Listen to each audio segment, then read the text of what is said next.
Good afternoon, good evening, and good day. Run a little behind this morning, this afternoon, this day. Got some big news for you. This interrupted my pulling news back out of the phone for the week. Pardon me while I take my medication for the day. Hello, Moto. So I apologize for the tardiness. While I take care of this, let me first go over and check to make sure that YouTube has got the audio. As then it does. I'll say that as Breakneck Trent suggested, we are going to do occasional Friday chats, probably 1 or 2 a month for members and our patron. Yes, sweetie, hello. Yeah. And those will happen probably after work before another obligation I have on Fridays. And all right, let me take the medication real quick and then we'll get started. What's up, sweetie? Oh yeah? How was your work? How was your walk today? Yeah, you went on a walk? You fell asleep? How was it? Okay then. What are you getting ready to do now? I see you're all dressed up.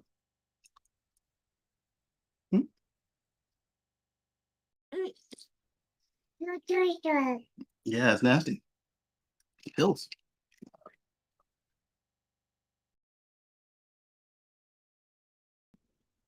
Oh, I put them in the wrong place. Okay. Let's see. Where is my... I guess I need to make a new one. A new window. And I guess we'll pull the notes up on the screen that you guys are on this time because why not? I still haven't rearranged the desk yet. Should have, but didn't. There we go. And...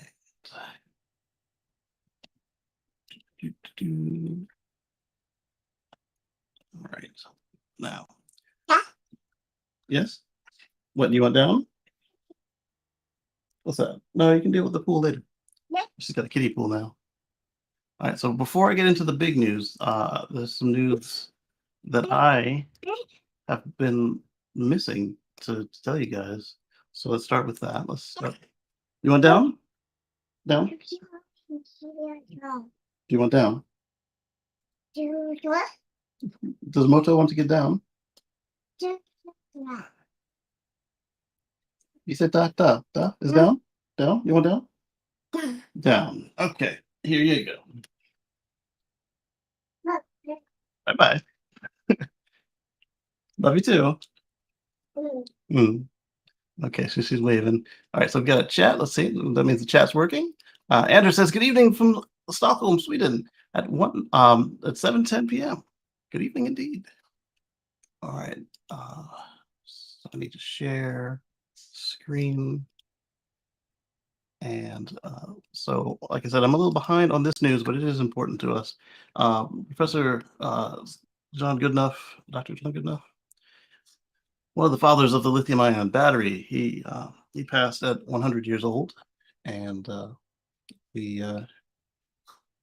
thoughts are with his family, and we are super grateful for all the work he's done over the years. I mean, the man was working right up until he died, so that's commendable.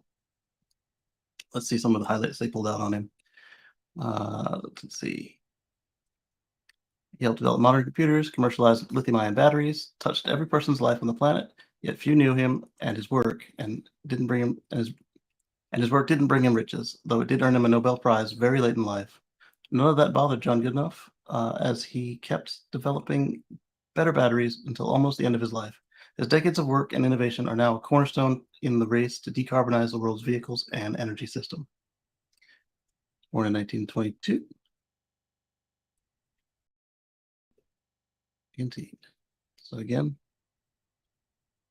thank you, Mr. Goodenough, Dr. Goodenough. All right, so the big news I was telling you about totally threw me for a loop because I was not expecting this. We got a tweet here from Tesla. I'm smelling, I don't know what she's cooking in there. It's an odd smell. And let me fix this presentation. And in addition to that, I didn't even invite any of our regular co-hosts. It's the wrong button.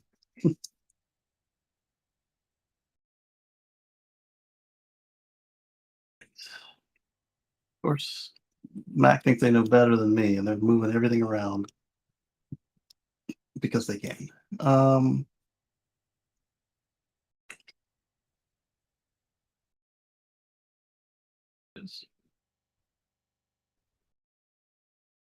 Okay, and then Dan had some good news for us in the host chat. We'll bring that up in a minute, because this is huge news overall right here. Close that. So Tesla's tweeting, this is the first Cybertruck built at Giga Texas. And we've got a picture that some folks have zoomed way in on and found some Easter eggs, and noted how happy almost everybody is in this photo. There's a young lady somewhere in here who looks extremely grumpy in a hard hat, and folks are also commenting on that. So you got this guy with the little heart hands. I guess a lot of them have the heart hands, but he's got that fireplace picture vibe going on. We've got the actual first production Cybertruck right there. Let's see what I can pick out here. Some of them are making like T's with their hands. Some of them are making the shape of the Cybertruck. It's got to be an exciting day for sure. So next up, we'll probably see, since this is the first production Cybertruck, I don't know if that one's going to be wrecked or if that would be one of the release candidates that would be wrecked for the crash tests. And then eventually they'll get to a point where they do employee deliveries, and then they'll have a party. And at that party, the first handful of regular customers will get their Cybertrucks. This is exciting. Super exciting. Let's give that a little heart. So Marcus asks if deliveries will be soon. The Kilowatt says. So the answer to a delivery soon is probably not. Maybe in 2 months or so, because Elon was saying Q3, unless they're going to be on the early side. And then Eddie asked a good question. He asked, where was it previously built? Nowhere. This is the first production unit, and it was built at Giga Texas. Is going to be the main facility to build these things. Kind of like how the Model S and Model X are only built in Fremont. If the global demand increases, you can see some more factories come up online with it. And if the North American demand is high enough, you might see it spread to Giga Nevada, or if they can find the space for it at Fremont. I doubt they'll actually start building cars at Giga Buffalo, because it's been more of a Tesla Energy situation since it came out. Elon has said in the past that perhaps Australia and New Zealand might get the Cybertruck. I mean, they've got a couple of them now for cold weather testing and that sort of thing, but like for their market, like with the headlights aligned correctly, that sort of thing. Right now, it's just going to be a North American thing. So you'll see it in the US, Canada, and Mexico. Canada and Mexico are probably going to get it later than the US. And what we'll probably see, as we've seen in the past with these product launches, is that they show up very near the factory so the engineers can get to them if something goes on. So you say you have to bring it in for service, you bring it to your service center, and it's not more than a day's travel for the engineer or engineering team. So in the past, that meant that California got the cars first. However, it looks like, other than it not being legal for them to be sold in Texas, it's just stupid. They had to leave the state and come back. It's this whole uh, protectionist legal mess. What we'll probably see is people in Texas and people near Texas will be the actually maybe not, because Texas servicing is also pretty screwed up. In the past, I don't know if it still is this way, but in the past, it was illegal to service the cars in Texas as well. So what they had to do was they had to go to a company that was owned by Tesla, but wasn't Tesla. And then they would phone back and forth to California to get everything approved or disproved or whatever. And then, like, say the guy left a greasy, oily print on your headliner, uh, you could go back to them, but then to get it cleaned up, goodwill and gratis, they would have to go back to California again and come back. A couple things have changed since then, namely that different parts of the organization have been moved their headquarters to Texas, but still kind of a should be an arm's length type situation because manufacturers aren't allowed to service the cars there unless something changed in the legal situation. But either way, it's going to be very near the factory. Is my how I think it's going to happen because that's how it always has been, and then from there it'll just kind of radiate around the country. And uh, I can still see them starting with California deliveries just because they've got that infrastructure already ready to go. But it just seems to make more sense that they would start around Texas and then spread throughout the country from there. Eddie, that's not how it works. If it's got a VIN number and a license plate, it's a production vehicle. That's it's not a manufacturer plate and an XVIN XVIN experimental vehicle. It's got a proper you know country U.S. factory Giga Austin and then model code, engine code, whatever else they put in their VIN, and then a serial number. It's a production car. I mean, the Rivian's a production car. You see them now though. The Lordstown Motors, that's a production truck. There's probably only about 300 of them, and there won't be any more unless Foxconn decides to roll a couple out in the middle of their lawsuit. But that's a real car. I'll tell you who's not a real car. Byton.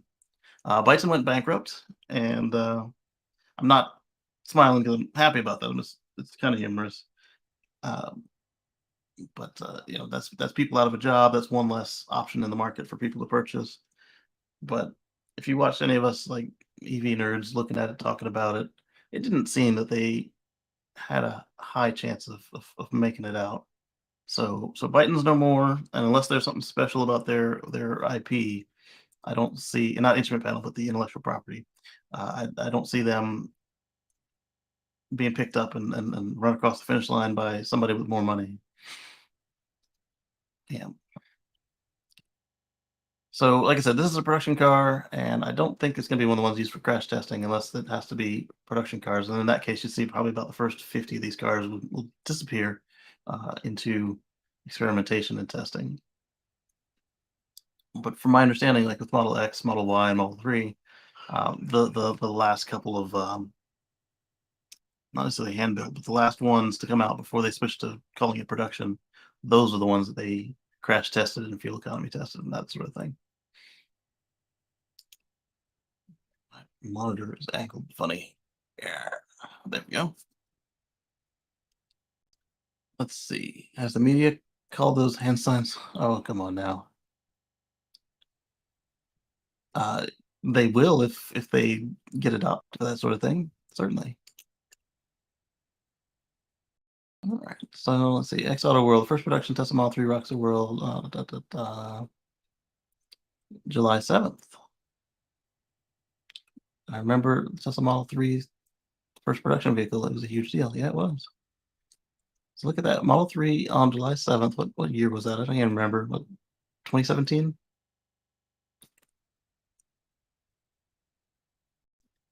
First production vehicle is a major achievement that most people don't understand and comprehend because they've seen the first Cybertruck prototypes and pre-production models before. Hmm, we've seen spy shots of other people's cars before.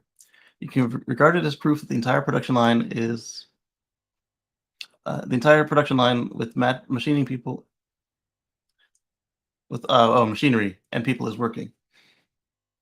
It will still take months to fine tune and calibrate before the volume increases, but the important thing is it works. Yeah, absolutely. Like I said, this it's going to be a while before we see employees with these things, and Tesla's gonna do that for several reasons with the employees first.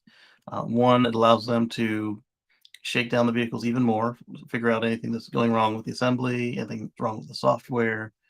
Perhaps a part needs to be swapped out because the manufacturer didn't do it correctly, like maybe the seat rattles and it wasn't supposed to, that sort of thing. And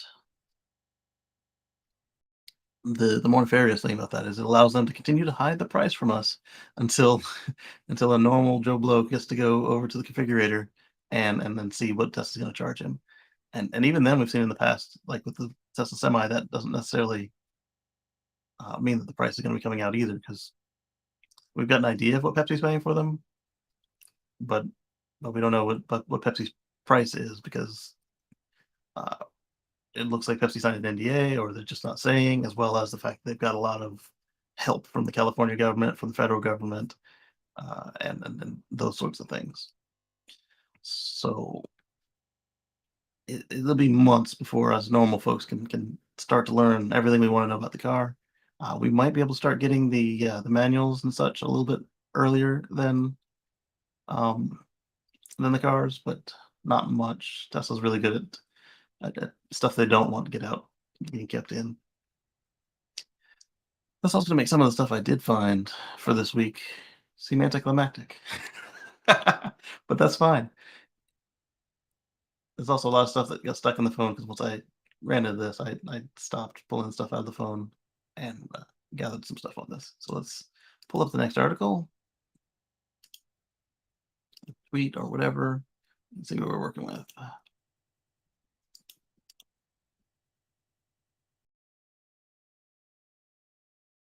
Okay, so next up, Sasha here. Cybertruck Timeline. 1, nobody will like the design. Yeah, we already did that. 2, okay, they like it, but they won't order it. 3, they ordered it, but Tesla won't make it. 4, it won't scale. You are here. 5, they made some, but production is low. Yeah, we're going to be there for months. Okay, they made loads, but panel gaps. Yeah, we're going to be there for like a long time. And this might be a different case right here because everything I'm hearing about the Texas Model Ys, not the Gigacast, but the structural battery ones anyway, is that they are much better than everything but maybe the Chinese Model Ys. And then it's not that the Chinese Model Ys are even better than those, but that they're on par. And don't forget that the guy who was responsible for the Chinese plant is now in charge of the plants here in the States as well, particularly Giga Austin. So I'm hopeful that means that that will rub off on this team as well. 6, okay, they made loads, but panel gaps. 7, 300,000 a year is below forecast. Yeah, we'll probably get that too because Elon is super optimistic and likes to tell the world. 8, best-selling truck. Ha, trucks aren't even the biggest category. Actually, I think they are. Trucks and SUVs.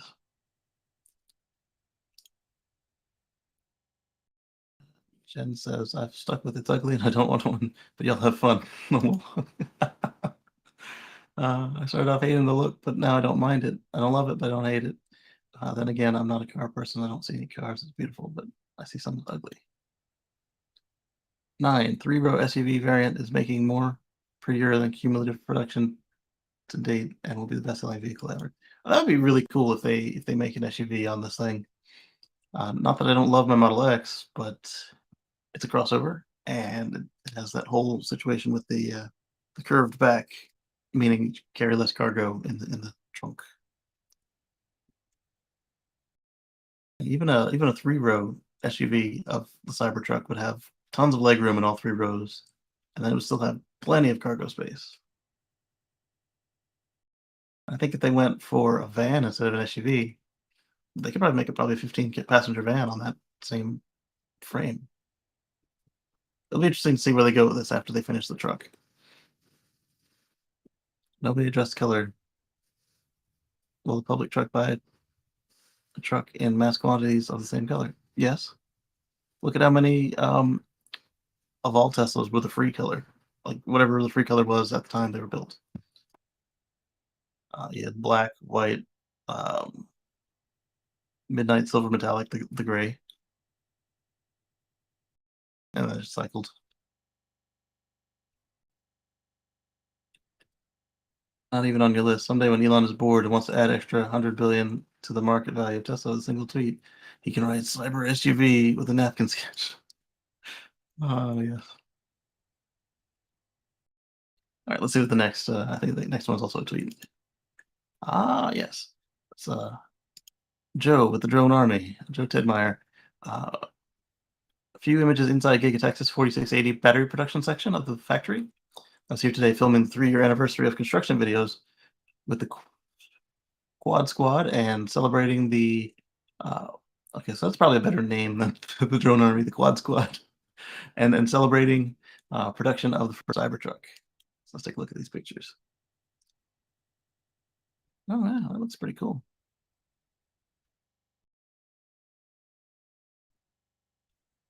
Interesting.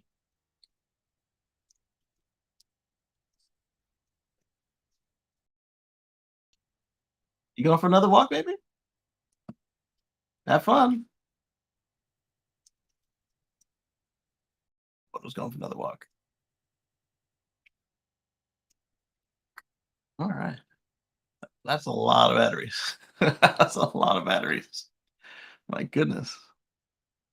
They're just on trays upon trays. Interesting, they've got different types of trays. 1, 2, 3, 4. At least 5 different types of trays.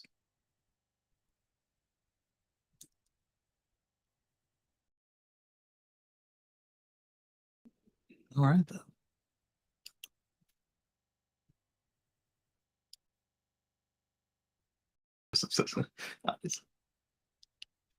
These are amazing images.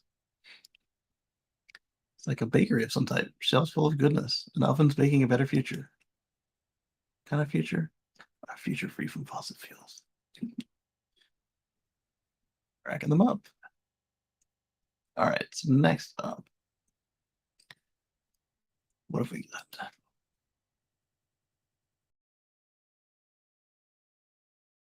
Yes, we've got some updates.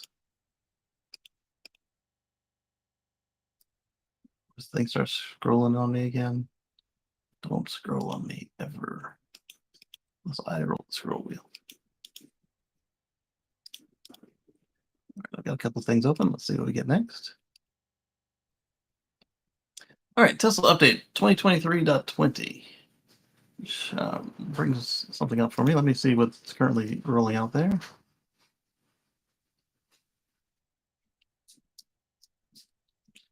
Bye bye, baby. Have fun.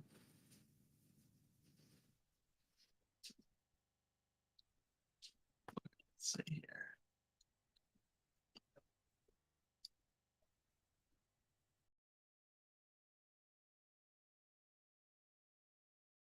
That's what I want. Then I want fleet software.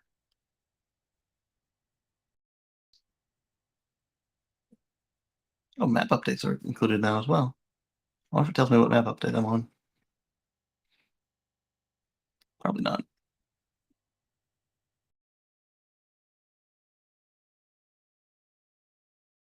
Fleet software tracker. There we go. All right, so Teslafy is seeing currently vehicles with 2023.20.8, which is FSD beta 11.3.6, which is why I don't have it most likely. because it's a version back on the FSD beta. They also have .7, so .7 and .8 are out in the field, as is 2020.4.1. There aren't many of those. There are a couple hundred with 2023.20.8.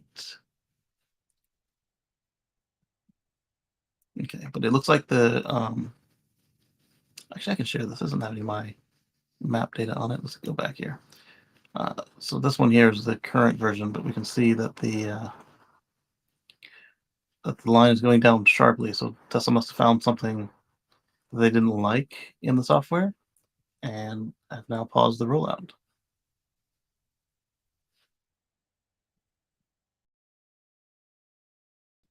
Just like they did to this one, 2023.20.7. And I don't even think that the original one will show up on there. Let's see.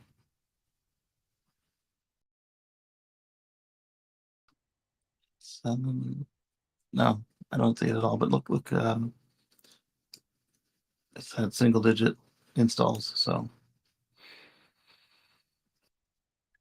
here's what you will get when you finally get it. Let's take a look at the Not a Tesla app and see. So what they're saying, I didn't actually read everything. I skimmed it for a bit and said, let's react to this together. It's an all-encompassing camera preview. Some of you guys have this already, depending on what software you were able to secure. So with this, you'll be able to go through in your car and pick a camera and look at it, like including the the pillar cameras and all three or all two, depending on what hardware version you have, front cameras. I don't imagine this is coming to AP1. I don't think you'll be able to see through your front camera and see what it sees. But that was pretty cool. It's no longer, oh yeah, and if you have a cabin camera, you'll be able to see that as well. It's no longer restricted to the cabin camera. This offers a fascinating glimpse into how Tesla's AI interprets the world around it. And it's not just about making sure the cameras work, it's about getting a deeper understanding of each camera's point of view. And this is something I've been asking and hoping that somebody would share what the B-pillar camera sees around blind corners, because this would settle a lot of our just bickering back and forth in the community about whether new camera positioning is needed and how well the camera sees. And I'd like to see it for myself, given how my car handles certain creeping to see around blind corners. Sometimes it gets way too far on the street for comfort. And I'm curious what it actually is, if it's getting a better angle or what. What's up, Timothy? Good morning from Arizona. This is pretty much a global chat, I think. It certainly is. It certainly is. I love that about it. Couldn't do this without all of you guys. Let's see here. So in addition to the all-encompassing camera previews, which I think is overdue, just for the peace of mind situation, like when you're sitting in the car, you have to open the door to get in, right? So the cameras are behind the door, but that doesn't mean that they are behind your head at all times. Obviously, they're behind your head if you're able to look out the side window, because the side window is also in front of those cameras. But they also tend to sit a little higher on the car, and we don't know if they have how wide their angle is. We've seen a couple of folks like Green the Only and others pull feeds out of them, but it's not the same as being able to go to a corner and then look with your own eyes and look at the screen and see what the car can see. I think that will be help with a great peace of mind. Am I reading an old software? 2023.20 and 2023.26.1. All right, we'll look at that one next as well. I don't see it in Teslafy. It might be in Tesla Scope. Pin to drive in the app, that's going to be fun. You can already turn on and off Sentry mode and valet mode and your speed limit. So now you'll be able to turn on and off pin to drive. And I don't know if passive authentication was already there or not in the app. And then manage drivers from the app has been there for a little bit. Parked cars are now going to be displayed in a lighter gray of the visualization to help distinguish them from other vehicles. Tesla will now display vehicles in a dark gray for lead vehicles, blue for vehicles that may be in your vehicle's path, red for vehicles that require immediate attention, and medium gray for other vehicles. So that's an interesting way to describe the blue. The way I always considered it was they are uh, vehicles, objects, people that were animals that were being actively considered by the vehicle in its planning. Because when you got the blue on the lanes, those are the lanes it's following. The blue thick line for the autopilot, for the FSD is the path it wants to use. The deep blue chevrons that you get when it's trying to slow down. That's what's controlling the car at the moment. That's the way I look at it. Is the blue is what's actively influencing what the car is doing. Because you also get it on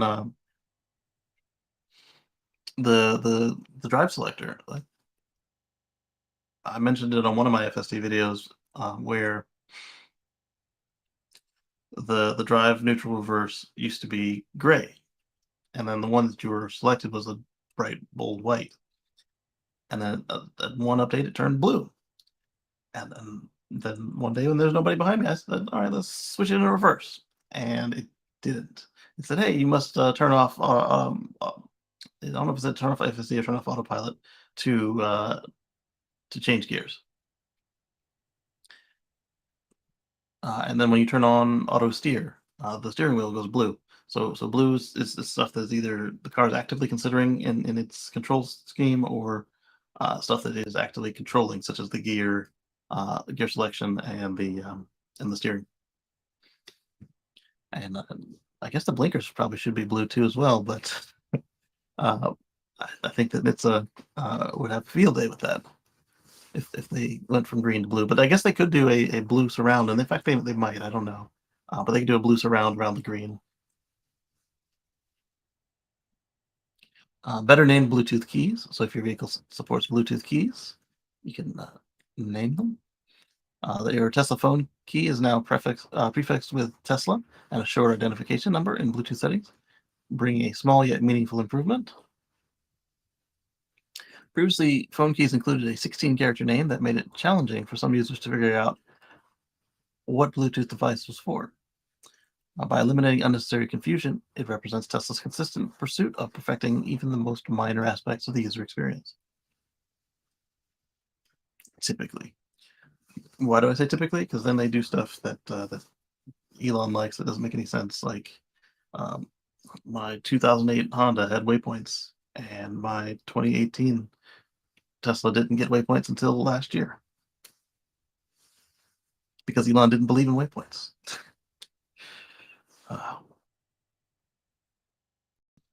Navigation's new informative edge. Interesting. Oh, that's cool. I see the difference here. It's telling you. It's not that you couldn't determine that that the place you were going was closed ahead of time.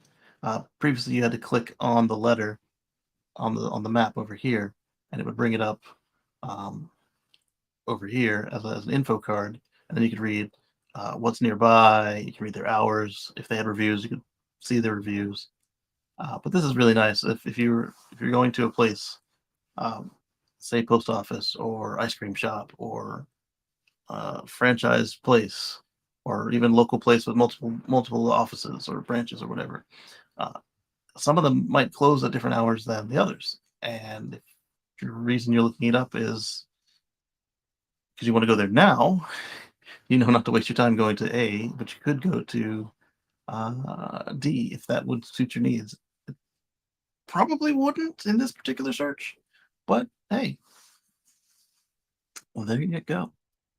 This one says close until 9:30 a.m. This one says close until Friday at 8 a.m. So this might be an early morning search. So maybe you're trying to get to the post office before they're actually open. So hey, I can go do something else before I go there. One thing I'd love to see is not just a trip planner and waypoints and all that. Is if you've got a list of errands, like you got, I've got 5 addresses, and it doesn't matter when I show up or what order. Here they are. I'd like you to build me a route. I'd love to see that in there because they can do it based on fuel efficiency or time efficiency or a mixture, least traffic. I think that would be fun, and they've got the hardware and the logic to do it, but they would need something to handle that input and draw that map. Computer has high load. Thank you. Why? I haven't done anything new. Anyway, the upgrade to the Tesla navigation system is a boon for drivers. The addition of real-time operation statuses of destinations seamlessly integrates in essential information into the driving experience. In 2023 to 26, Tesla goes a step further and will warn if you're navigating to a destination that's closed or may be closed by the time you arrive. Well, I like that. If you may have seen this on like Google or whatever you use for your phone maps, where it just says, "Hey, they might be closed by the time you get there," or "Hey, it closes soon," and it tells you the time that they close. That's pretty cool. And then what else came up with that? Oh, this isn't new at all, the one I'm about to say, but when they made everything like the turn by turns, they made it bolder and bigger on most of the cars, and including my legacy car. I appreciated that. It's a little easier to see at a glance. You can go from the road to the turn by turn, back to the road with less time of eyes off the road, with less cognitive load. Uh oh. Uh oh. What's going on here? Okay. The whole computer froze up there. I don't know what happened there. It's some stuff. I see some stuff that I can close that I didn't open.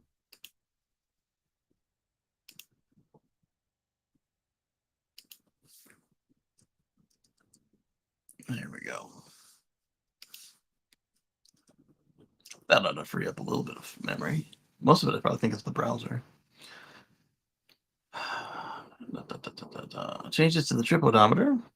Let's see if I can see what's different here. Get your distance, duration, and your fuel consumption. The shift from kilowatt hours to minutes elapsed in the current trip odometer provides a more user-friendly measure of journey duration and brings this feature back in line with how it worked before Tesla's holiday update. Maybe it didn't change on legacy cars because that looks the same to me. I'm guessing that based on the description that on the non-legacy cars that they changed the kilowatt hours for the duration of the trip, which is a weird measurement. It was Zuck. What did Zuck do? I'm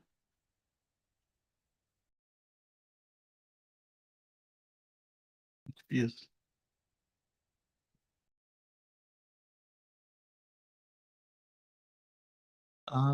Let's see. Zuck might have been the one to zap my CPU load. Maybe.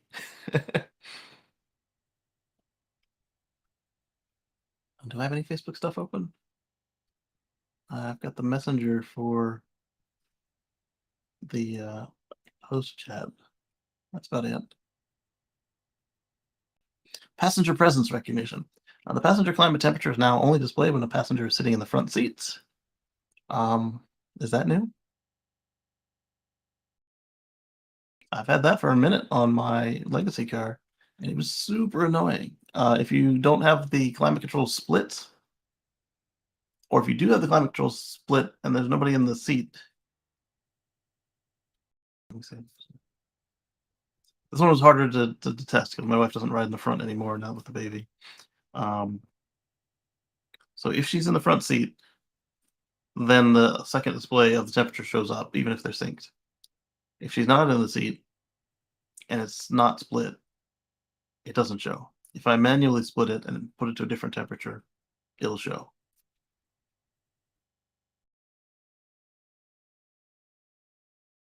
So this one, I'm guessing it means it doesn't matter if it's split or not. If there's no passenger sitting in the front seat, the intelligent adjustment of displaying passenger climate settings underscores Tesla's focus on personalized comfort. It's not only an intelligent UI tweak, it's indicative of a broader vision where vehicles dynamically adapt to the needs of their occupants. Yeah, if I'm interpreting that correctly, it basically means it just never shows if there's nobody there. Not if it's not split, or not if it is split. Closer look at Tesla's updated data sharing policy. Do not sell your data to anyone for any purpose, period. I love that. We use your data to improve and create new safety and convenience features. That's fine. We apply precision anonymization, like blurring external camera data. Okay. Unless there's a safety critical event, camera data is not linked to your VIN. Nice to know. And that's just the current. There's a switch in the car right now to share your data with Tesla, and I'm guessing this is just a clarification of what you get there. Let's see. Yep, updated data sharing policy reflects the commitment to transparency. Windshield wiper control. This is something that Elon told us about. Charging equipment not ready. See equipment instructions to start charging. So you're charging at level 2 or a CCS charger to get that message. Windshield wiper control. Scroll with function. I'm not seeing it. Oh, right there, down there. Wiper speed. Exit and select. Oh, okay. You can control the wiper speed with the steering wheel controls on the non-legacy cars. Another feature that Tesla's quietly added is the ability to control your windshield wipers directly from the steering wheel in Model 3 and Y. In update 2023.12, Tesla added the ability to control various settings using the scroll wheel on the steering wheel. That's actually kind of cool because that was already there on the legacy cars. Not the wipers because we've got the stock for that, but various functions like we could do climate control, telephone. If you have a sunroof, you can control it that there. The radio, not the volume, but the actual, what channels you're listening to, your favorites, that sort of thing. You can disable it. You can do fan speed. There's a number of things you can control, and it looks like you guys finally got that if you were non-legacy. And now it includes windshield wipers for you guys. Each of these unheralded updates contributes to the broader narrative of innovation at Tesla.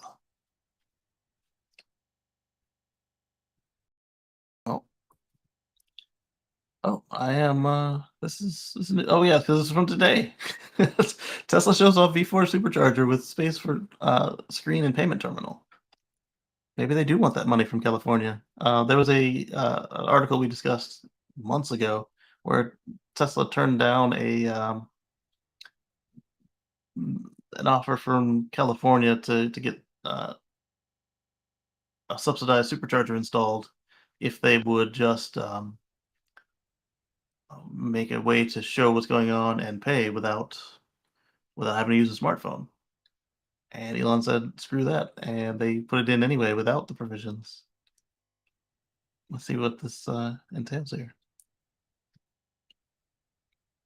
Also, this new charge handle, it looks like it's probably a CCS or a Magic Dock. Let's zoom this in a little bit. Because that is not a normal Nax handle. It looks normal from there, but that is not it, Chief. That's got to be a CCS. That's the owner's United Kingdom. Okay, let's see. Tesla shows off superchargers that appear to have space for a screen and contactless paying terminal. Oh, you know what? It is CCS because it's CCS2. Because it's in Europe. It's Tesla Owners UK. Dun, dun, dun. So that's actually really slick. Much more compact than even the CCS2s I'm used to seeing.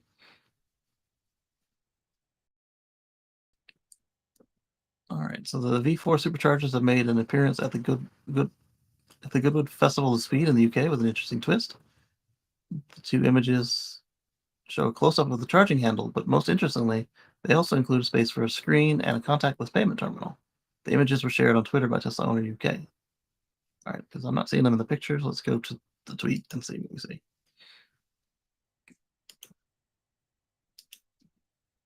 All right, so I guess that could be a screen in there and a tap and pay situation. Hadn't considered that, but yeah. Or in the States, that could be where the magic dog lives.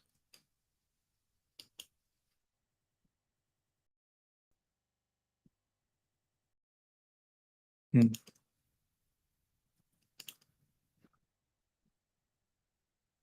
Oh, no, no, I see. Space for a screen, not where the magic dog lives. We have a few more photos to share. We estimate the cable length is around 2.5 meters. That's substantial. So that's going to help with the non-Tesla charging here in the States.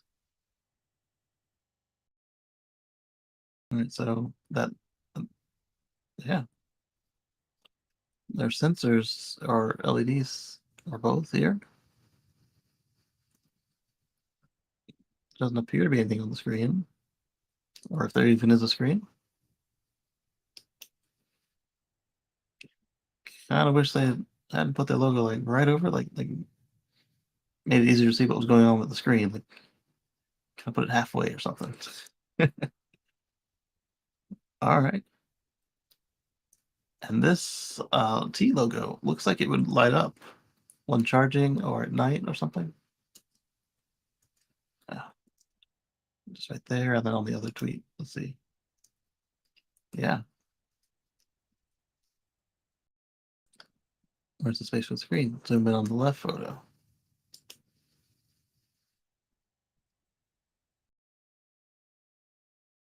Oh wow. Okay, so here's the one in the Netherlands. Uh, check, but quite unclear and dark picture. Can you post better pics? Our V4 in Harderwijk. This part seems replaceable for payment requirements in the future. Oh wow, yeah. So you can see it. It's completely different. So you got that, and then this same little logo there, but nothing under that charge handle here. And man, do their cars have a lot of grit in the charge ports. Look how much scratching has gone on here in just a few weeks of deployment. I think it's it's abused. Okay. When do we get our first V4s in the States, Bo? Certainly appears to be retrofittable if required. Might not be if it's just done in the UK. Sorry, we don't have any more photos right now. AFIR requires contactless payment option, also transparent and comparable pricing. So yeah, they might use that little screen to do that. And knowing the way that Tesla likes to reuse parts, if you don't recall, the original superchargers, all the way up through V2 at least, just used banks of the onboard car chargers, 10 or 12 of them. And that's also why the superchargers didn't speak CCS in the past, is because it didn't need to. The car could talk to the chargers in the supercharger the same way it talked to its own onboard charger. So instead of one of them, there's now 10 to 12 of them following the instructions that have been requested by the car's computer and the BMS. Super elegant. And the best part is no part, right? The best protocol is no protocol. So here, what I was getting at with that is this screen looks very similar to the, I don't know if it's a always on review camera or a blind spot monitoring camera that must always be on in Japan. They've got these on the Model S's and X's. I don't know about how they do it on the Model 3s, but on the S and X, there's a little screen that looks just like this. That's always on. And they could be using the same part right here. That's pretty cool if that's the case.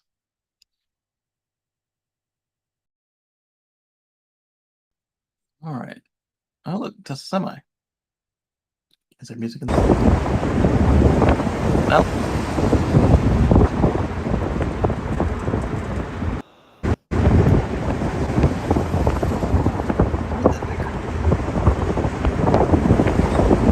Yeah, I used to, when I was driving the Civic Hybrid and the Prius, I would be right there behind those trucks, just keep them above you. But in the S and the X, it's doing exactly what the Semi is doing there. Just passing, getting back in the slow lane, passing. Most of the mountains I climbed were 2 lanes.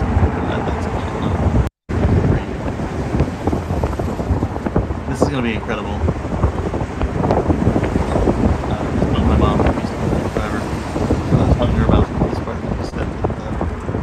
That was exciting there. You had more time back, and if you can climb faster, you can also descend faster because it can handle going down the other side. I'm gonna mute that real quick. Dan says hello. Hop on the stream, Dan, if you're not at work. Let's see. I'm gonna go ahead and close the video and get back to figure it out. Oh, there. Looking for an X. All right, so let's see what else was in that thread. The YouTube channel by the name of Boosted Boys completely stripped the Model S Plaid to say it would increase performance by weight shedding. The result, the car did 2.430 to 60, which was slower than before it was stripped. Wow. All right, so we'll look at that in another window, another tab, before we go on with our previously scheduled. Just been on a party and had to explain to a person why hydrogen can't compete with BEVs. And people understand if you take your time and allow them to absorb the facts. Yeah. That's a real project to run 51 hydrogen buses in the French city of Montpellier and environs has been, look at that too. Yeah, damn, that's exactly what that was. I was just zooming on by. 01010. Hello, good to see you. Joke's on you, Tesla and Elon Musk. I win. What's this? So it's a non-towing spot, and the guy didn't want to do like I do and block a million spots. The reason I do block a million spots is because all the ones I charge at, there's no space for this. Not all, but most. The ones that do have it, you'll see me pull up and there'll be asphalt behind there, and I'll pull up on the asphalt and do it. But it wasn't even flat grass. It was up a little small hill. That's just fun. The only concern with doing this is you have to know that the host doesn't have any sprinkler pipes or sprinkler heads in that grass, because you could do a massive amount of damage with that short little excursion. So I'm not advocating it. I think it's clever, but do be careful.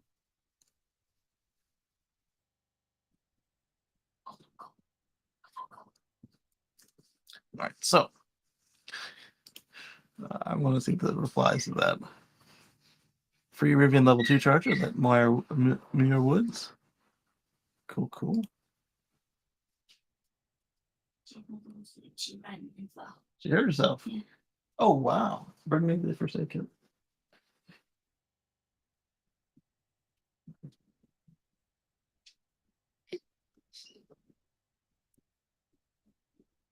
Yeah, it doesn't hurt.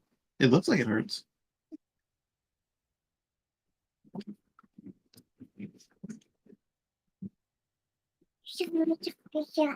Yeah, you skinned your shin. What shoes were you wearing when you fell down? That's funny, huh? I need the antiseptic and if there's any cream left on the counter in the bathroom, I'll use that cream instead. It's a BandAid. She won't wear a BandAid. Hold on, baby. Yes, antiseptic.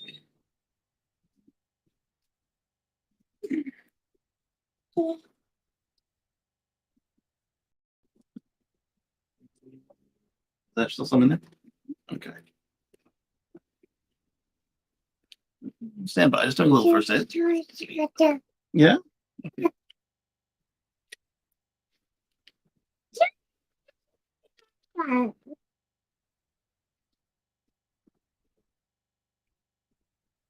Okay, I'm gonna clean this, okay, baby? It shouldn't sting.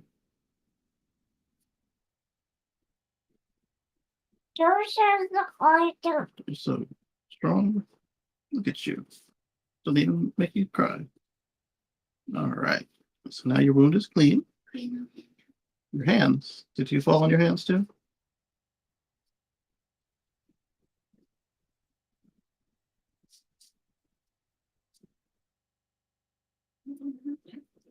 And this one? Okay. Wow, baby, you took a tumble. I'm proud of you. I'm not even crying. Did she cry when she fell? Wow. Okay, put this on here. Okay. This is. She ran away from you. Oh. This is what we'd call Neosporin if it had a brand name. Okay. It's a little oily. Talk back all the time. We don't talk back now, okay, baby? You feel better? No. Okay. I don't know what these splotches are. You getting heat rash? Is that what that is? You need to stay out of the sun, okay? All right. Do you wear a band-aid or no? Let me try. Hmm? I don't have them there over there.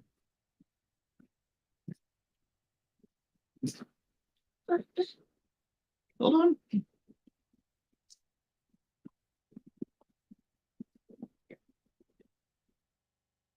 Oh, that's a glove. You don't need a glove. You might want a band-aid. Hold on. Not wiggling. No, don't throw them on the floor.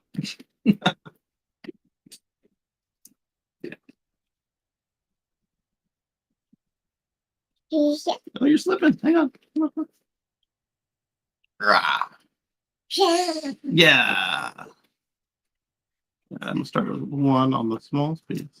See if you'll wear it. If you won't wear it, that's okay. Hmm? Yeah, band-aid. Again, if it had a brand name, it'd be band-aid. It's just an adhesive band. Okay. It's like a sticker. Just keep that on, okay? She's got to rip it off. I see her. You can keep it on? Okay, let's put one on the other side.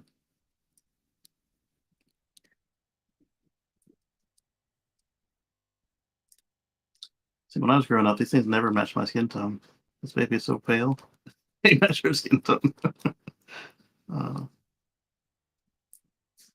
My dad had one the other day that matched his skin tone. Because they were just darker. He made a similar comment. He's like, man, when I was a kid, these things never matched. Is your foot, please? This might not stay. You got oil all over you.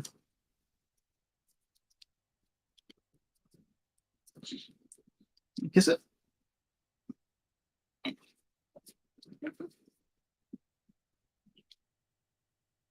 Better? Yeah? Okay, let's talk to the folks about electric cars and green life and all these fun topics. We were talking about stuff that came up on a tweet we were looking at, and I got distracted. All right, so Earl said 5 years ago today, the aneurysm was such a life-changing event. Since then, I've deployed. My father passed away. My family moved to Alaska. Lindsay, you're such an amazing partner and psychologist, advocate, and mother. Can't believe I almost lost you. Oh, I didn't know his wife had an aneurysm. I knew that he had all that other stuff going on. FSD beta shows a superhuman awareness of surroundings, avoiding a blocked path before I could see it with my own eyes. Second example in this video is more impressive. Now imagine when Tesla cars eventually start talking to each other. The future is outright, or is so bright with Tesla. We'll look at that one later too, because it's another one of them Seymours. All right, so let's finish the thread we were on. We'll check the chat in just a second. Dan says Dr. Daddy live. Yes, absolutely. Did you have fun? You gotta listen to mommy when she tells you stuff, okay?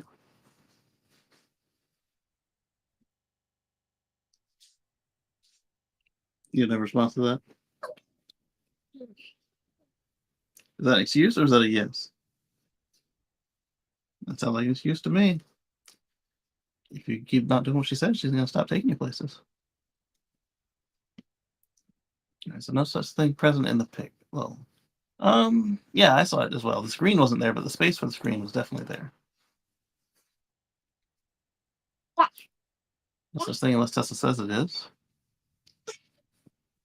Yes, you want down, down, down, not da. Da is something else. Down. I know you can say it. You want down, right? Yes. You want down, down, down. So willful the whole time. Just da da da. Hey, get out of that closet. Yeah, close that door. Thank you. She's going into the closet the first aid kit came out of, which has a lot of stuff she doesn't need to be touching, like cleaners and extra paper products and stuff like that.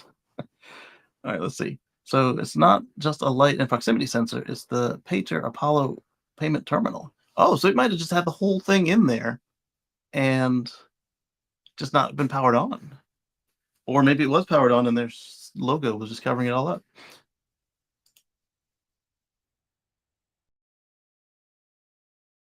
What do you mean there was no such thing present in the pic? Those sensors were clearly there. Zoom.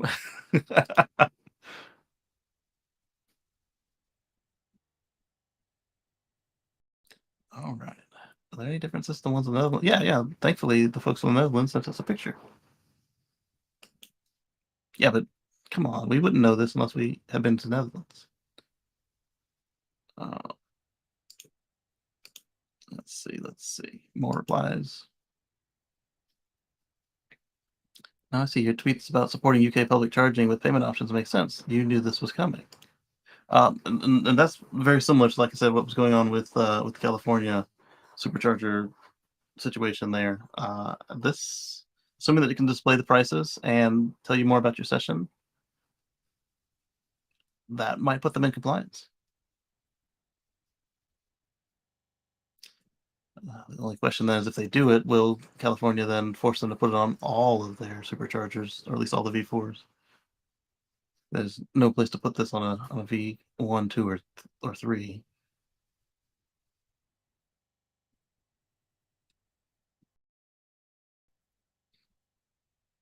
Not only did we know this was coming, we were part of the reason it happened in the first place.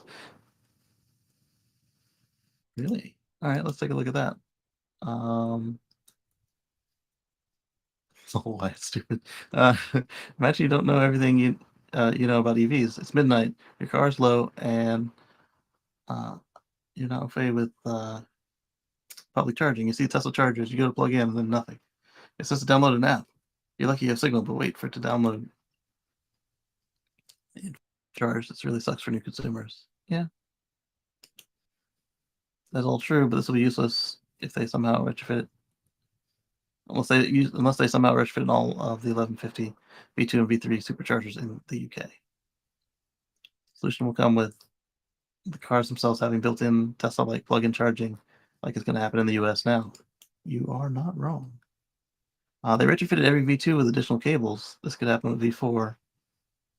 Unlikely, but it could. The problem I see is if they don't retrofit, and I don't think they will, what will happen to the current sites open to all? I expect they'll become Tesla only due to not being the new regs.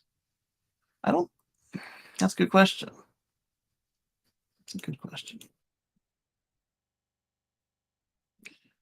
All supercharger stalls open for non-Tesla customers in the UK? Question mark. No, not yet. It's a one-time operation. So if you had an EV and not a Tesla, going on a trip, and somehow at midnight you saw the Tesla station, you want to add juice to your car, what do? Open an app and charge. You don't have an app, go buy a combustion engine and sit on it. No, no, no.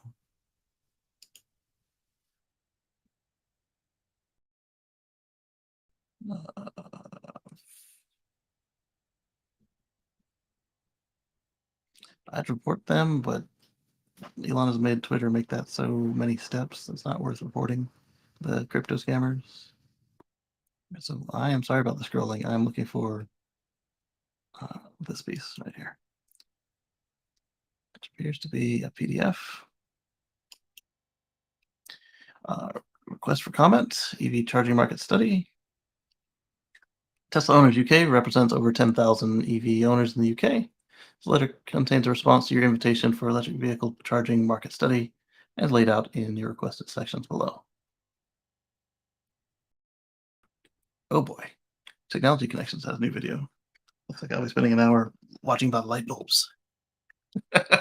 I don't know what it is. I was talking to a couple friends about this guy. Alec makes these videos, and I've now watched 2 hours about dishwashers on his channel. Um, let's see. The one developing competition while incentivizing investments. I, I. This is not something I can just skim. I'll share the link with it for you guys, and I'll read it later myself. Paste. Go. Enter. And let's see. Moving on. Before we get to all those random tweets I found, let's get back to the software update stuff.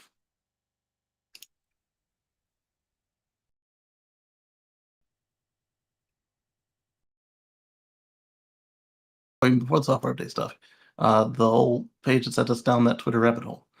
Superchargers are known for their fast speed and ease of use and reliability thanks to the supercharger monitoring system. Superchargers communicate directly with the vehicle and Tesla owner account. Yep. Also, in the case of Ford, at least, with the API and the Ford apps and on-screen systems. I imagine that all the other folks that made an announcement about joining the Supercharger coalition, that they also got those same considerations that Ford did. All right, so Twitter user pointed out that the payment terminal in the V4 Supercharger is the Pager Apollo, which is the same terminal used by Ionity in Europe, per Twitter user Felix Hammer's reply. In the tweet, Tesla to Tesla talking was the original goal, right? Yeah, yeah, it was. But for payment or for driving or what? And this was something that we also wanted with we wanted vehicle to infrastructure, vehicle to vehicle, and there was another vehicle to something for communication. So that would be V to X, and not in the case of vehicle to grid or whatever, but like just communication.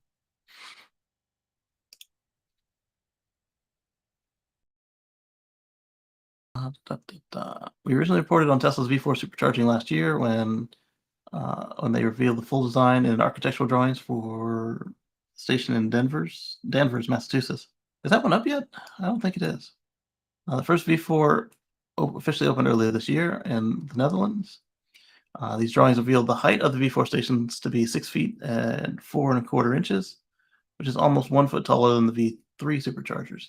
They also come with a longer cable to allow non-Teslas to charge without blocking of the chargers. I think that might be why we maybe not haven't seen them yet. Like getting that length of the cable just right before you roll out thousands of them would be nice. Charging speeds for V4 superchargers. Tesla's V4 chargers appeared capable of charging speeds up to 350 kilowatts, an increase of 100 kilowatts from the 250 kilowatt station on V3. But as we saw last week, that second install actually increased it beyond 350, which was nice. That would help in traffic, and a law enforcement officer in Tesla saying, "Are you okay?" Maybe. We'll see. We'll see how they implement it. Listening to Elon talk to Kim.com last night about, or the night before last, about the certain responses by government. He might not, unless required, want to open up a channel to an LEO.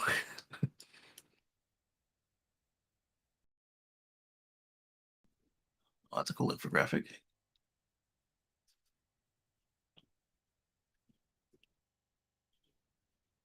Doesn't zoom in enough for me.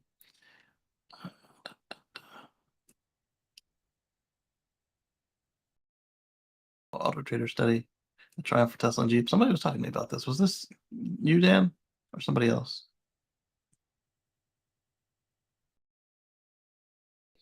Anyway, let's continue on. The next software update after the one that we talked about, and then we'll get to those distracting tweets of mine. Let's see. Release notes for not available. Check back shortly. Destination closing soon. We saw that in the previous software update.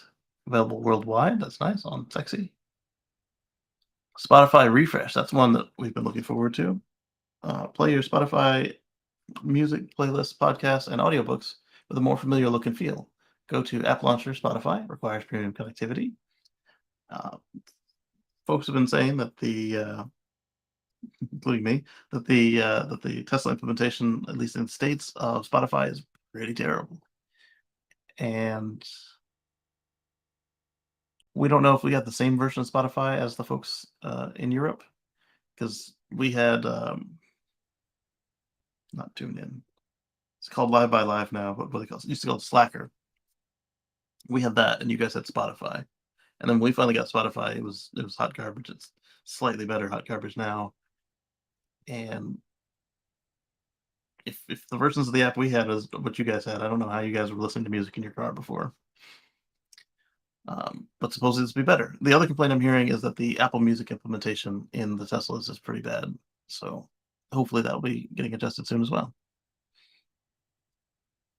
Why do I say I've been hearing? I don't think I actually have an Apple Music subscription. I've probably got an account, but I haven't turned it on and tried to use it. Bluetooth game controllers. Use Bluetooth game controllers to play games in arcade. To pair a controller, open the Bluetooth panel and follow the instructions. This feature works best with PS5 controllers. Refer to the owner's manual for more information. This is on models 3 and Y worldwide. Automatic headlights. Your lights turn on automatically when windshield wipers are activated, and headlights are set to auto and controls lights, headlights. Models S question mark 3, X question mark, and Y. This is something that my car used to do when I bought it. Something my Model S did back in 2016. And one of the FSD updates removed it, and it looks like it's finally back. About freaking time, because in most places around the states, there's a law, and even better than the law, there's signs reminding you, hey, wipers on, lights on. So if your wipers are going, your headlights need to be on. Charge on solar. Charge your Tesla with solar energy. If you have a Powerwall, you can choose how much charging comes from solar versus other sources. To set it up, open the Tesla app for your vehicle, tap the charge on solar message, and follow the instructions. Requires Powerwall version 23.12.10 and Tesla app version 4.22.5. This is for all models, S3, X, and Y. There we go. Oh, and this is new. Camera view on Tesla app. You can now see multiple cameras at once while checking your vehicle surroundings. It looks like the repeater cameras, and the back camera, and the front camera. And I guess that you can just pick a couple of them now rather than just one. Oh, this is nice. The Vampire Survivors game. Defend yourself against an onslaught of night creatures to survive until dawn. To play, shift into park. Go to the app launcher, arcade, Vampire Survivors. Other updates include recents and favorites are in separate tabs in the media player. Thank you. The sliders to adjust volume, temperature, and charge limit are now more precise. Thanks again. Sentry mode records if someone tries to open a door or trunk when the vehicle is locked. That was something that we all already thought it was doing, but apparently only if they were aggressive about it. Like if they made the algorithm think that that they were trying to break a window or something. Access the owner's manual and release notes more quickly with the new manual app. Hey, that's kind of cool because on my Model S with the MCU1, that was getting to be a pain to get the manual open, and I haven't used the manual much on my Model X, but I did appreciate that they added a search function to the manual on a previous version. I needed to look something up in there the other day, and I was able to just type in what I wanted. That was super nice. Lee says, "Happy Sunday!" Or program the Tesla to follow police cruisers to the hospital if the driver is ill. I think that would be really cool.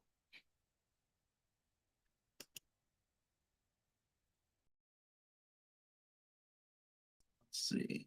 Notes more quickly. Oh, release notes more quickly with the new manual app. I read about everything from regenerative braking to phone key or maximizing range. Automatic navigation shows more details about your destination. Oh, okay, that's pretty cool. Oh, automatic navigation. I mean, you get in the car decides you're going home or going to work, or it reads your calendar if you have that enabled in your phone. Reads your calendar and says, "All right, we're going to the doctor's office. All right, we're going to a party," and it'll tell you a little bit about where you're going. That's nice. Availability varies model by model and location. Oh, there we go. Moving on. So some of those tweets we were distracted by before we get back on track. All right. So yeah, this is the Boosted Boys who tried to make their plaid faster by making it lighter. They failed miserably.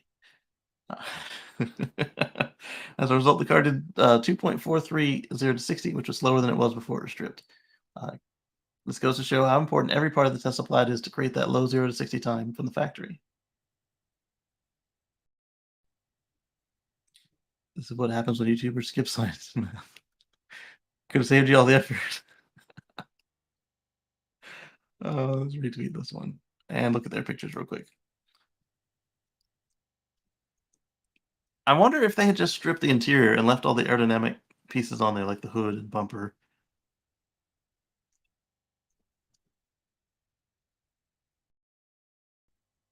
I have a feeling that had they just stripped the interior, they might have been able to do something. I don't see what removing all the body panels did for you. Might as well have removed the glass, right? So there you can see the heat pump and the super manifold, the octave valve, all that. The radiator.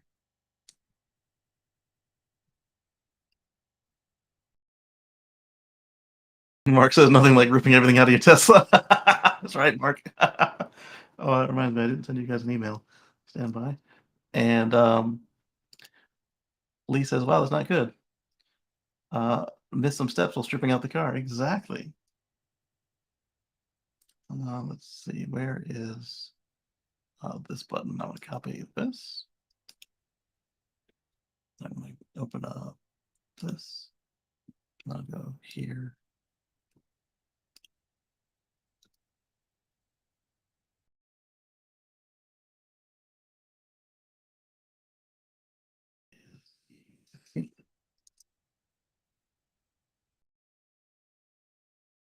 Right, there we go. We'll turn that back down and get back to these videos. Wow. I mean, it's nice to be able to see all that stuff, but so obviously they had to take the front tub out, and they took off the crash bar and the bumper. It took a lot of stuff off this car. What else? And this was in the process of it. I have a feeling that that when they go to put it back together, they're gonna start complaining about rattles and squeaks. Did they take off the air manifold? Okay, no, that's still there. Because that's a cross car beam slash air reservoir for the air ride.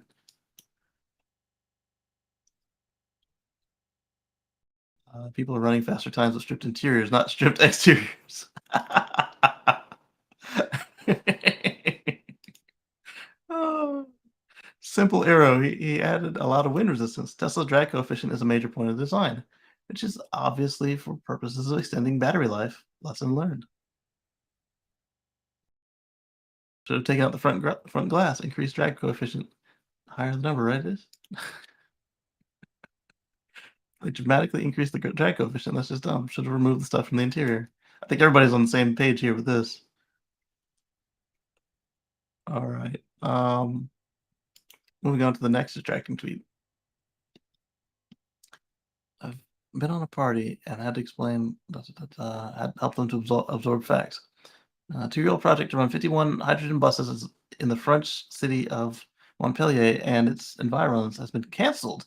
Oh, Mark, this is one that we were talking about in I don't know if it was What Drives Us or if there was a Tesla connection we talked about on your show. that bus situation, it's been canceled for being too expensive after elected officials realized that electric buses would be 6 times cheaper to run. This is what we keep saying. I don't have anything against hydrogen per se, but the current availability of what we've got is not comparable to EVs, and just doesn't make sense to spend the money right now. So they determined it'd be 6 times cheaper to run electric buses. It's not about hydrogen works, it's about what is economically the better solution. It's the same thing that I said last week or the week before, where we were talking about the calculations on battery swap. How many batteries you need to be able to swap cars for an hour straight without having to stop the situation to recharge the battery. And we determined if you could swap 1 car every 5 minutes, you would need 12 batteries per stall at a minimum in the system, and that adds up because look at the cost of these batteries. Dan says this is a question for Marcus and Unplugged Performance. Yes, it is. EV Smoke is running stock actually, so it's actually got the driver's seat is changed for safety, and it's got the roll cage, and it's got the parachute. But he wanted to see what he could do without stripping the car. And so also I would add in the Tesla Racing channel and Tesla Plaid channel as well, to see what they saw when they stripped their cars as well. Yeah, don't be the fool who supports fuel cells. Recharge Energy News Less Transit. Is that the article he's talking about? Yes, it is. What is the current cost of hydrogen in the US? The last time I checked, it was about $20 a gallon equivalent. So unless you were getting um, 20 times better gas mileage than gas mileage equivalent, then you were losing money in this hydrogen situation. Um, let's see if we can't find out what it is today. Yeah.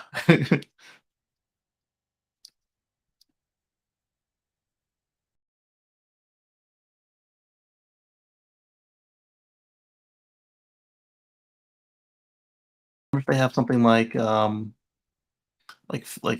Fuel Buddy gas apps. So currently, depending on the production method, it costs around 16 per kilogram to make. What are they selling it for? 16.80 a kilogram in late July. Is that this year? Because if that's this year, then that's still just about $20 a kilogram, and so 16.80 per gallon equivalent. Because you can roughly convert price per kilogram into price per gallon. Yeah. What's up, Robert? Good to see you. Da, da. I was really hoping that like they had like a let's try gas buddy. Shoot. Here's a liquid fuel at a gas station, right? Well, it's not liquid, it's gas, but still.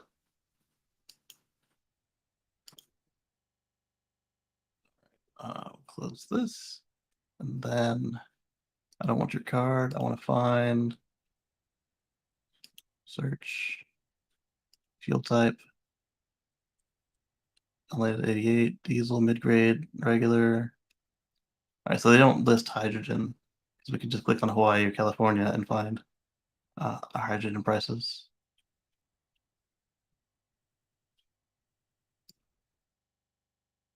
Air pump.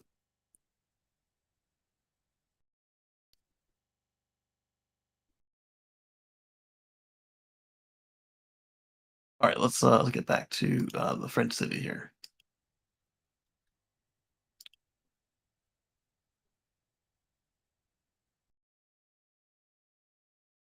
I think we might have talked about it because this was in January there, Mark. That's pretty cool though. All right, so the next distracting tweet was this guy who I warned you guys not to run over sprinkler heads. Is that a curved wheel I see? Uh-oh, uh-oh. Mine look like they are curved right now because still haven't washed it since I got the new tires, and so the tire grease is still on the edge uh, of the rim. And let's see. It's a reflection. There are a couple tiny nicks on there. After 42,000 miles, I do have some tiny marks, I admit. I've got some nicks on the spokes, and I don't. They must be from rocks because I didn't ever touch the spokes to the surface. How do you like the Orca from? Oh, this is an electric jet ski. Somebody that notices that. That's pretty cool. If it's the one I think it is. Yeah, all electric snowmobiles and personal watercrafts. That is a keen eye. I'm working with them, so I have some level of bias, but they're great, very similar to a jet ski, very stable, lots of power and torque, but skips all the junk like fuel, dead 12-volt batteries, and maintenance. If you have a dock to charge, it's super convenient. Uh, I wish that there was a way to just slide the longer tweets up rather than have to go to a whole nother thread. So same toy, but with some critical improvements by using the EV architecture. Been following them for years. I'm rooting for them and hoping to get an Orca one day. It's early in the game, just starting to ramp up, 10 to 12,000 in it. Any plans on adding next? That's a good question. Yeah, because we saw that the speedboat company that has GM connections, they went next. Yeah, exactly. I guess next year everyone will making adapter for Nex, and by 2025, it should be the only plug in North America. I think so. No confirmation, in my opinion, is that it'll happen. We'll have to switch like all the other car companies are. The network is so good, and I cannot wait to supercharge the Orca on the way. Oh, that would be awesome! He could, instead of just doing the one car right here, he could do the car and the jet ski on the way to or away um, from the lake or whatever. Let's see what that last Seymour is. I know it's the only game in town. I already asked already, but there's no confirmation. Mark says, no wonder the gas companies want us to switch to nitrogen. Yeah, several reasons. One, those prices are just sky high. Two, it keeps us in that model of, oh no, I want more miles. I have to go to a place and sit for a couple minutes to get more miles to go. You can't just do it at home. There was the Honda Fill, the natural gas compressor. There was talk about converting that to compressed hydrogen, and I think there were a couple people who had that, but they canceled that when they canceled the natural gas Hondas. So even if you had the Honda Clarity fuel cell or the Toyota Mirai, you wouldn't be able to compress and fill them at home, which is probably exactly what the fuel companies want. That's right, Robert. If you have a chance of running into stuff, it wouldn't hurt to get you a set of rim protectors. Uh, I don't like the way that any of them. Well, not none of them, but I don't like the way any of them looked on my wheels, so I didn't get them. But I also have only had curbing incident. What's up, Mark? Good. How you doing, Kacey? Doing quite well. Excellent, excellent. Yeah. Yeah, I just thought I'd join for a few minutes after I saw your the story about the hydrogen bus. Or yes, it's amazing that groups don't think about the cost the fuel of the vehicle is going to use over its lifetime as part of the equation. So luckily this French town obviously looked at that and said, it doesn't make any sense once we start adding up how much this vehicle is going to burn for us in hydrogen compared to electricity. Yeah, and then 6 times with the maintenance and electric costs and fuel costs. And they're getting their fuel in discount because the bus uses lots of it, so they're going to get it in bulk. Like, I realized that, hydrogen could be a good possibility for several industries. The bigger the vehicle, the more viable it becomes. A bus is a big vehicle, but you do have to do that equation at the end of it. If you're spending a city's money, you have to understand the whole picture. Like you said, maintenance, the cost of fuel, the cost upfront, and any mechanic training that has to happen for your staff. All that has to be rolled into one in order for you to spend the money logically on a transportation solution for a city. Exactly. I think one place where it might work out well is that island where the connection to the mainland is too thin, and so it's in order to get all their green energy out. Anything that doesn't fit across the interconnect, they're shipping out over barge as hydrogen in Yeah. barrels. Exactly. Yeah. Or maybe Europe's plan to have those green islands where they're going to have a lot of turbines out in the sea generating electricity to pump it to an island where it's actually going to produce hydrogen with the excess energy that's coming in from those wind turbines. Then it makes more sense.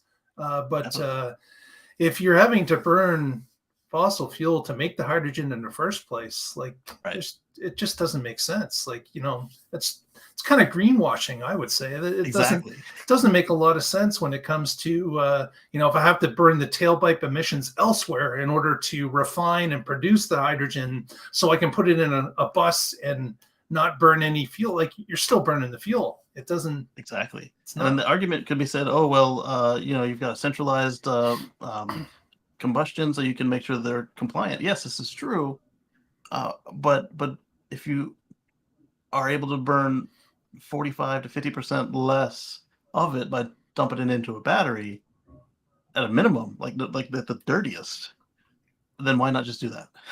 Exactly. Yeah. It doesn't make any sense. I don't mean to hijack your conversation. No, you're not. So did you see the first story?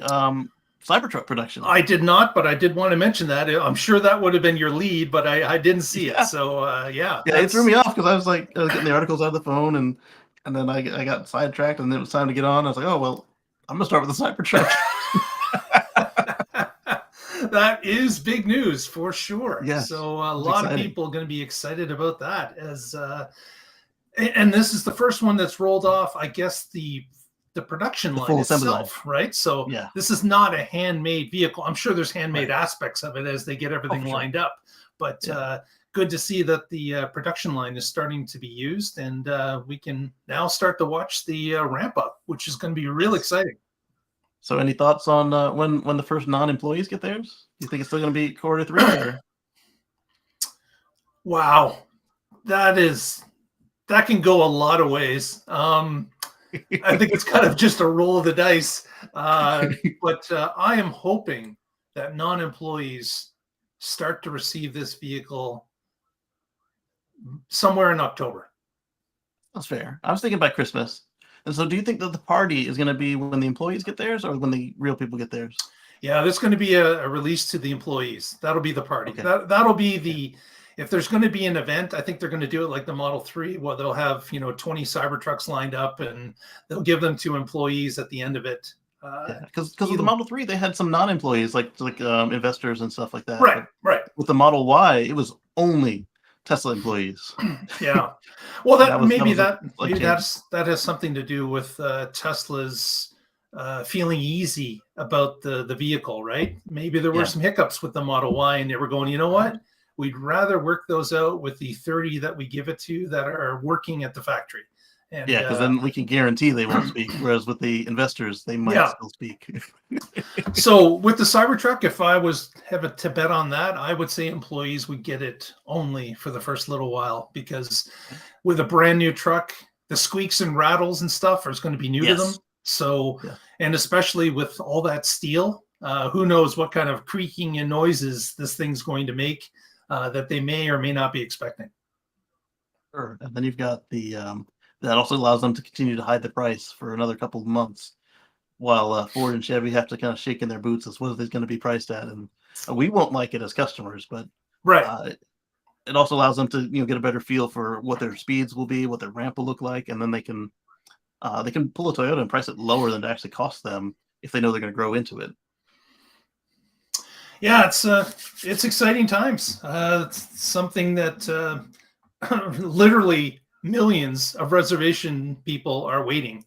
So it's going to be fun to see. Hopefully that line will start to ramp up, and they'll be able to produce a few hundred units, start seeing them testing around the streets of Austin in mass, and then maybe have that introduction to it at the end of September, and people in the public get it a month later. That would be nice to see. That'd be sharp. I might have to apply to be a car washer at Tesla and get my $2,000 FSD. Yeah, it's. I just think of what it's going to look like when we're out there, and I've said this before on the show. Is it's it's going to remind you of a video game because it's going to look so unreal on the streets. It's going to look so bizarre. Hey, Moto, it's going to look really, really different. And Absolutely. it's and there'll be people complaining that the thing blinds them in the other lane, and Yeah. and the heat thing, which we've talked about before, is probably going to happen as well. People touching the exterior of the car when it's sitting in Houston at 118 degrees outside. Man, there's going to be some possible issues, but it's something that hopefully Tesla has taken a little bit of stock in as they start to produce these things. Oh, you mean it rains outside of California? Well, as you and I know, Kacey, it rains on the east side of North America. It just doesn't seem to rain on the west side and central areas. Exactly. You want to show mommy this popsicle I just opened for you? Okay, here you go.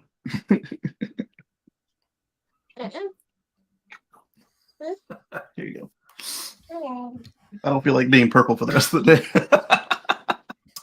And then the other thing is the as in you have in this picture from this tweet, it's going to be an interesting thing as to how they're going to deal with trailer and pull-throughs at all these superchargers that really don't have that ability. And as we see in this photo, that's someone that's taking things into their own hands and driving over the curb and getting themselves a charge anyways without unhooking the trailer. So like just last week, we saw that Quartzsite location where they have that one. To drive like in the bus pull-offs. I like that. Bus pull-ups, yeah. And it becomes a question of, man, there's a lot of superchargers out there that don't have that utility at all. They've got the pull-in spot. Typically, a lot of them have that one pull-in spot. Yeah, but depending on what you're dragging, you might be blocking an ATM. You might be blocking people coming into the charger, right? I've done that too. Or leaving. So it's it becomes a tricky situation. But I thought Tesla would have been more proactive already because they knew they done it with Model X. They knew the truck was coming. They already had an X and a Y that could tow. Yeah. So and then in Europe they can tow with the Model S, maybe even the Model 3. I've even ventured to guess that if you've got an 88 stall charger site, having two that's at least just a trailer, that's a little bit low, I would think. It just seems a little bit low. Maybe four. Maybe four is the number to start with. But and it wouldn't be a bad idea now at this point, like we saw with that jet ski, to put a supercharger for the trailer too, because they can get twice the revenue, and now this guy doesn't have to charge the truck and then come back and charge the trailer. Or what's on the trailer. Yep, that will come as boat operators adopt NACS as well. Definitely, maybe there's already one, tool. And then that other one was talking about it.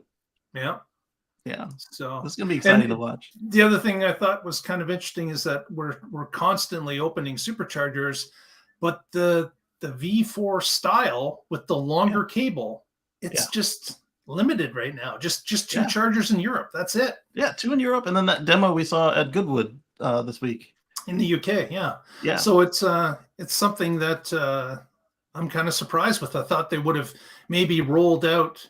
You wouldn't think there'd be too much problems in rolling out a new mold for the charger. Just with the longer cable at places that you're going to expect those Fords and those GMs and all those other vehicles to charge at, it would make sense to start installing them going forward. Exactly. Yeah, because we saw where the one in the UK had a 2.5 meter cable, and we also saw where it had provisions for payment on the screen. Like, remember where they turned down that money in California because they didn't want to put screens on the superchargers. Exactly. Yeah. And what's cool about that was it's modular. So outside of California and UK, they can just not put screens on them. Yeah. Absolutely. Yeah. Absolutely. Exciting.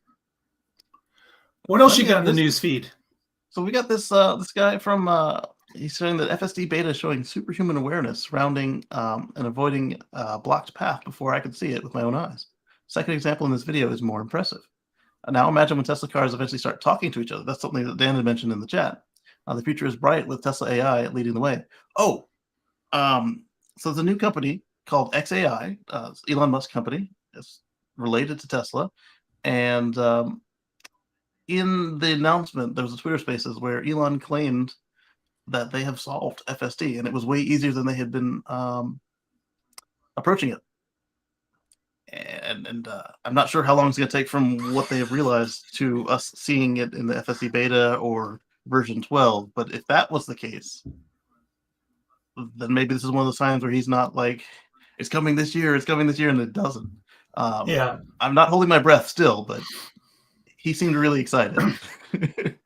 Yeah, I can't tell what Elon's thinking, whether he's thinking with his shareholder hat on, or if he's actually thinking with the developments that he's actually seen come from the team.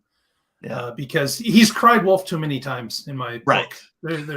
I can't trust him with any regularity. It just doesn't make sense at this point. The way I describe it is that the man, you can't trust the man to save his life by reading a timepiece, be it a watch, a weekly calendar, a monthly calendar, or a yearly calendar. Yeah. I have a feeling that if he wasn't head of the company, that he'd be able to talk a lot more freer about it, but he doesn't want to, sink the stock overnight because he tells what he really thinks. And unfortunately, that leads to optimistic releases that tend to disappoint the people that are waiting. I would be more comfortable if he used that same nerd speak we've been seeing in the release notes lately. So if you didn't understand him, oh well, let me find somebody who can decode that stuff. But at least that way he's not. It's gonna be there tomorrow, and then tomorrow happens and nothing changed. Exactly. And we're gonna release it this weekend, and like, do you know what the weekend consists of, Mo? Because Tuesday is not the weekend. Exactly. Yeah, time is not his thing.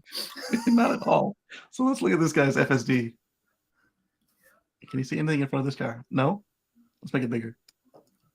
Let's go back. Yeah, maybe that truck, just a little bit, that 1 pixel. Change the lanes away from the path blockage. Wow. No, I thought it was a truck. No, I would not have been able to see it. It's funneling a Model 3, so maybe they do talk to each other right there. The Model 3 sees it and it says, I'm leaving. Because we don't know that they don't talk to each other. That was cool. Yeah, mine has done some stuff like this where it very quickly wants to get out of a lane, and I either just let it, and I'm like, oh wow, that was cool, or I don't, because I think it's being stupid, and I'm like, oh man, it was right. Those are my least favorite ones. Like, oh man, now I'm stuck. Oh, that's another cool one right there. Like, yeah, you might have seen on some of the Audis where it knows when the light's about to change. I don't know what technology they're using for this, but if we get that on the Teslas, woo, that's gonna be awesome. That's Speedy. What have we got here? Yay! Milk flow electrolytes. Well, I don't. You don't milk me. Oh, you spill it on the floor, baby.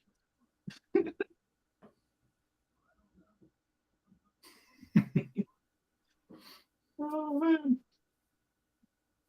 She brought me the rest of her her purple icy. You get a bonus freezy that's unfrozen. Get a bonus, yeah, and some milk flow nutrients. I don't think she realizes that she can't milk me. She's just trying to help. Right. All right. So let's see. Not a Tesla app says that major changes are coming to FSD according to Elon Musk, and this was before the XAI announcement. So either he knew that he was going to make the statements, or they already had another breakthrough before that. That's right, Anders. All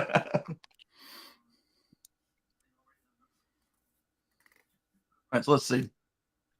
Future expansion of the neural nets in FSD beta. Reverse creep, a new dimension to autonomous safety. So this one, when I read through it, I didn't understand what reverse creep was trying to explain here. Imminent updates to FSD beta may include the intriguing capability of reverse creep. This feature would enable the vehicle to move backwards when it sees potential danger, mimicking the cautious behaviors of human driver in a challenging situation. By extending its response beyond just creeping forward for improved visibility, FSD Beta could improve autonomous safety. So I get moving forward, and I get jumping out of the way of something, but why is it called reverse creep? Because you've got somebody that, you've got an object or person that may be approaching your car. What if one is backing up into you, or you see in a parking lot, or a situation where that person is not aware of its surroundings? So it becomes a way of avoiding a hit by, if it's clear behind me, just back up. That's the best way to get out of it. I could have used this yesterday. Yesterday, we sent it somewhere, and the car is making a right onto a road with a high speed. Well, where the prevailing traffic is high speed. It's not a high speed road at all. It's like 40 miles an hour, but people are doing 50 to 55. And so the car sees it's clear, it starts to creep, and then it starts to go, and then the pickup truck comes out of nowhere. But now we're hanging out into the street already, and thankfully the pickup truck, because this is the first time I've done this. I didn't pick the right option. I would either push the accelerator or I would reverse it myself and backed up. But again, when you're in FSD, if you don't turn it off first, you can't reverse. Because that's turned off. But and that might have been why I messed it up, because maybe it was already off. But thankfully the pickup truck slowed, because he knew he was just blazing down the road, and then the car was still kind of hesitating. At that point, I smashed the lightning pedal, and it said, "All right, let's go," and it did the right thing. But if it could have backed up on its own, that would have been nice. Kacey, I got to go, but pleasure joining. I do need to speak with you sometime later today about Wednesday's program. What time's good for you? Yeah, because we got the shareholder call. So if you guys want to know what's going on with the shareholder briefing for the Q2 update, Q1 update, Q2 update, which is July now. Yep. Join us on the Tesla Live show.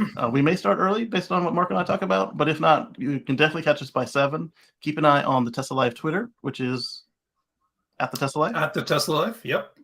And the Tesla Live Facebook, which is at the Tesla Live #1. Yep. And you'll know for sure if we're going to start early on that one. Yep, that's the 19th, and we may have a special guest depending on what Kacey and I can work out later on tonight. So can I give you a call about 6 p.m. Eastern? Does that work for you? Yeah, that sounds good. You're going to do a voice call or a digital call? I'll do a voice call. Okay, I'll be ready. All right, thanks. Thanks for coming through. Bye, everyone. Have a great day. All right, so the map-free navigation is going to be something that's going to be pretty cool as well.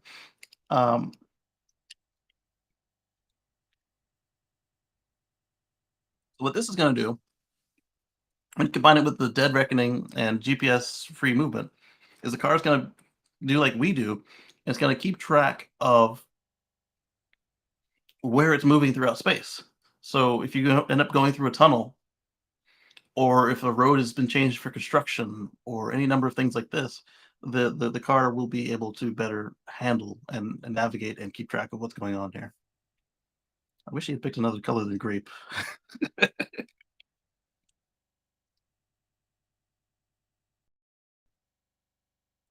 People say that's how you add a couple pounds when the kids first starts to wean themselves, because you end up eating all their leftovers. All right, so what else came up? All right, so we already talked about the hardware 4 teardown, so we're going to skip that. And we touched on the Tesla Live show. Tesla is cleared to begin Gigafactory Mexico construction. At the time, we were saying it's coming up soon. It's coming up soon. In fact, it may still be coming up soon. This was the only one I had with this verbiage, saying that they are cleared already. The Nuevo Leon governor says that Tesla is now able to begin construction of its new Gigafactory located in Mexico. So either they're completely cleared or the clearance is coming soon. And what Tom was saying, Tom, the executive in charge of building this Gigafactory and in charge of Gigafactory Austin and the Cybertruck rollout, he says that this factory should be completed in 9 months or better, or around 9 months. We'll see how they do. They got Giga Shanghai up in about 9 months, so it's a very real possibility, and I'm excited for that. All right, so let's get on to our segment talking about NACS, because I like to talk about plugs. We already started with the UK V4. SAE wants to certify NACS by the end of the year and fix plug-in charge as well. So a couple folks had a chance to interview some SAE executives, and one thing we found out is that they're going to make the decision to call this J3400. I think that's a swing and a miss right there to call it such a thing, because I get the J. All of the land-based vehicles in SAE land start with a J. That's fine. But they also have a 4-digit number. Why not make the 4 digits 4 letters? Call it JNEX. It is a missed opportunity right there. Nobody calls, except for us nerds, calls the J1772, or let's say call it the other way. None of us call CCS1 or CCS2 by its SAE name. We don't call it J blah, blah, blah. We call it CCS or CCS1 or CCS2. We don't call our NMEA 15, NMEA 30, NMEA 50 outlets. We don't call them that. We call them the household plug, the dryer plug, and the oven plug. They're missing out by not calling this thing JNEX.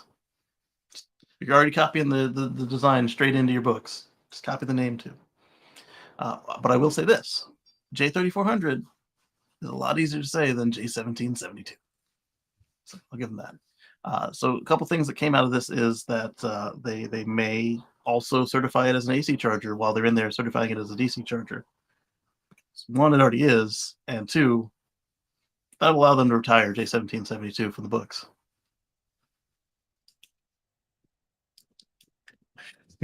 And so the car was pre-JNEX. It's old school. Yes.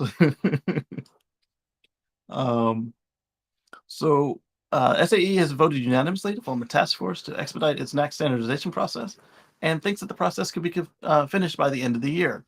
That same interview with the executive, he suspects it'll be done by the end of the year as well.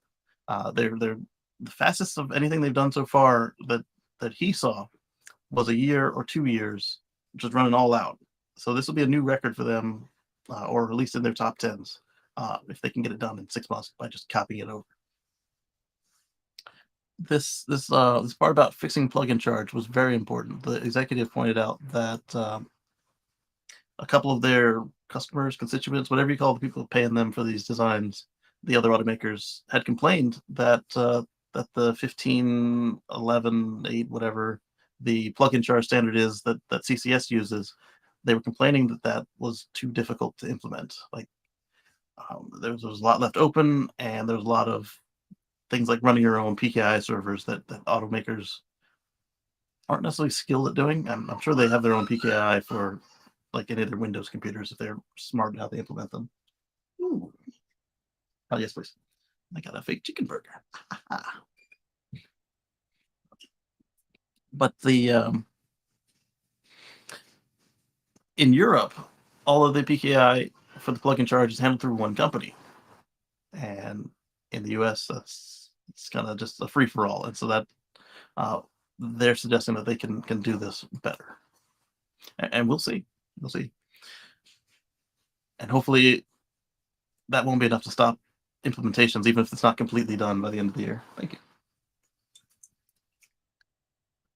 Because if they all agree on the physical characteristics and the basic start and stop charge protocols and how much charge to give me, then I think that would be reason enough to let them get started on the preliminary standard, and then they can just finish up with a software update for the plug-in charge and whatever else comes next. Let's see. So these guys spoke with the chair of the task force, and here's what the process might look like. The release specifications of the charging connector in November of 22 was called NACS, which was an absurd name at the time, given that Tesla was the only company using it. Fred's got this kind of a European outlook on the fact that it's called standard, even though it's not in one of those 3 standards bodies. You can have a standard that's not in those standards bodies, but it does mean something different if it's not in theirs. Let's see. Tesla's argument was most of the cars DC charging stations, cars and DC stations in America are already using the Tesla connector, so it should be considered a de facto standard anyway. And that's fine. De facto is different than ISO 3000. Come on now. Boy, here I go, just throwing out ISO numbers again. I gotta look it up. ISO 3000. So 2000 to 299 include matters of hardness tests for plastics. And ISO 3000 to 3099 contains country codes for safety colors and signs, for instance. Okay, so those ones are some really particularly important standards. And ISO 31000 is a family of standards relating to risk management codified by ISO. And yeah. Yes, sweetie, I'm over here. You know where I am. Huh? So anyway, so we now have what looks like a standard to the Professional Engineering Organization, which develops industry standards, kept up the flag of creating a real independent standard that is no longer in the hands of Tesla. Next standard could come this year, named J3400. And this is important because many governments and many companies would understandably have an issue with a single company having control over a standard at that point. It seems like everyone is planning to use.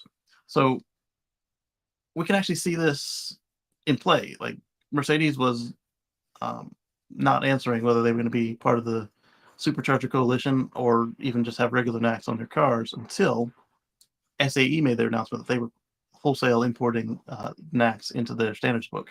As soon as SAE made that announcement, right after that, we saw Mercedes make their announcement that they were jumping on board the Supercharger train. Adapters in 2024 and native ports in 2025.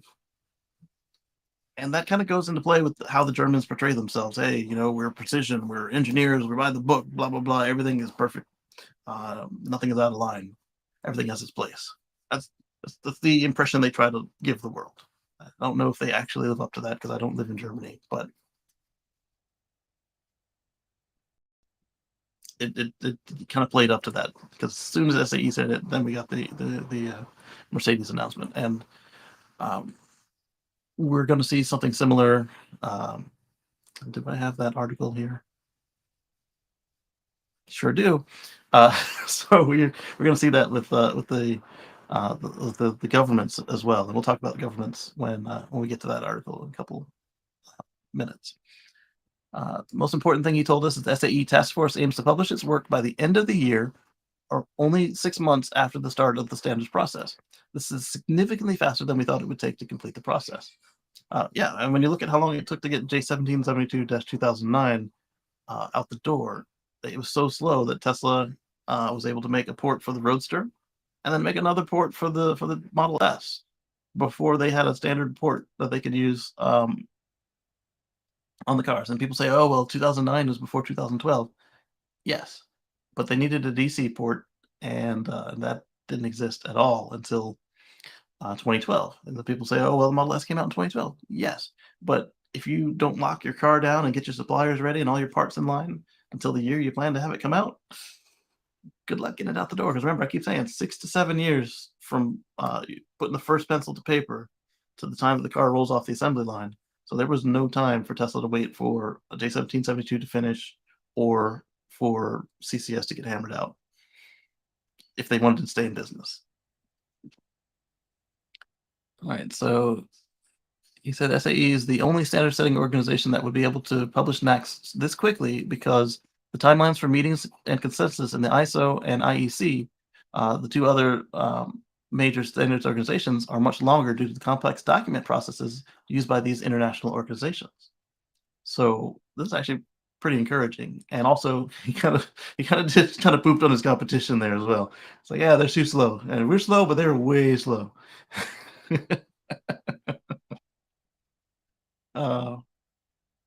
Another reason this is quicker timelines because NACS already exists on millions of vehicles, makes up the majority of the installed base in the US. Stations are already UL listed and are listed to UL standards and have been. So there we go. There's another standards organization that isn't those three. UL is their own underwriters laboratory. So UL standards and has been proven in the real world. Many questions are already answered. The standard will likely take the official name J3400, similar to the name of the current J1772 plug, used in the SAE CCS chargers. But again, the J1772 is only the top part. The CCS plug has its own name. Let me look that up real quick. CCS1 SAE. No.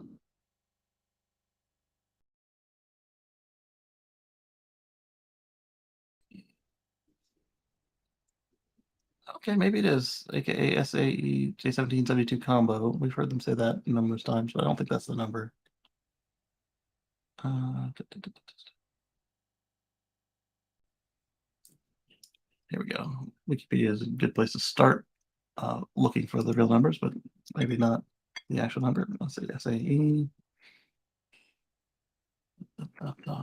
Like if they literally just called it SAE combo, then there is no reason they can't call it JNAX.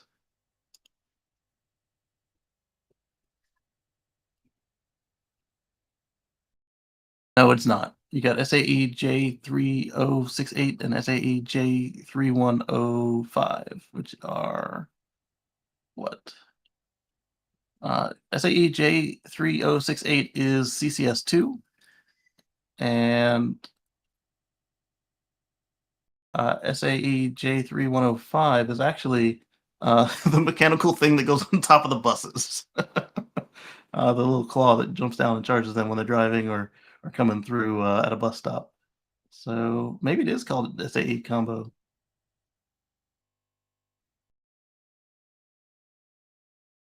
Yeah, it is, because J3068 is no, it's not. 3068 is CCS2 based on that description, not the type 2. Interesting. So then what is I'm gonna be annoyed if it really is the combo port as well. Yeah. CCS1 is called J1772 combo, or IEC 62196-2-1 type 1. Okay, I'm not mad at J1772 anymore with a name like IEC 62916-2-1 type 1. Can you imagine what NAX is going to be called when it gets through that? Wow. Okay, so Europeans, you guys get a proper name for the whole thing, and we call it combo. All right, whatever. I'm over it. JNAX is better. Just saying. Anyway, he told us that the interest in NAX isn't just on the DC side of charging, where most of the public's imagination is focused, but on AC charging, where the vast majority of actual charge sessions occur. Turns out that NAX is superior to J1772 for AC charging in one significant way.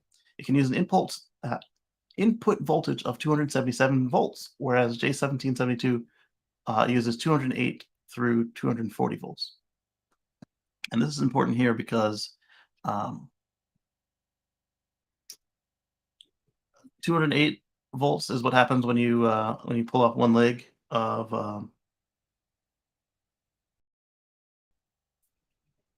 3-phase power supply in a particular fashion. But there's also the possibility if you pull off a leg off a 3-phase, you can get just straight 277. So if you do it that way, you don't need to have a transformer. You don't need to have to worry about what to do with the other legs. You don't have to have extra balancing and stuff. You can literally just pull off a leg and plug it into the car. And actually, when you're plugged into 277, your Tesla or NAX equipped vehicle or J3400 vehicle will charge even faster than it does at 240 volts. And that's pretty cool. And that's not to say that J1772 can't charge at 277, but it's not spec'd to do that. And if it's out of spec, a lot of cars will just stop charging because you've gone out of spec.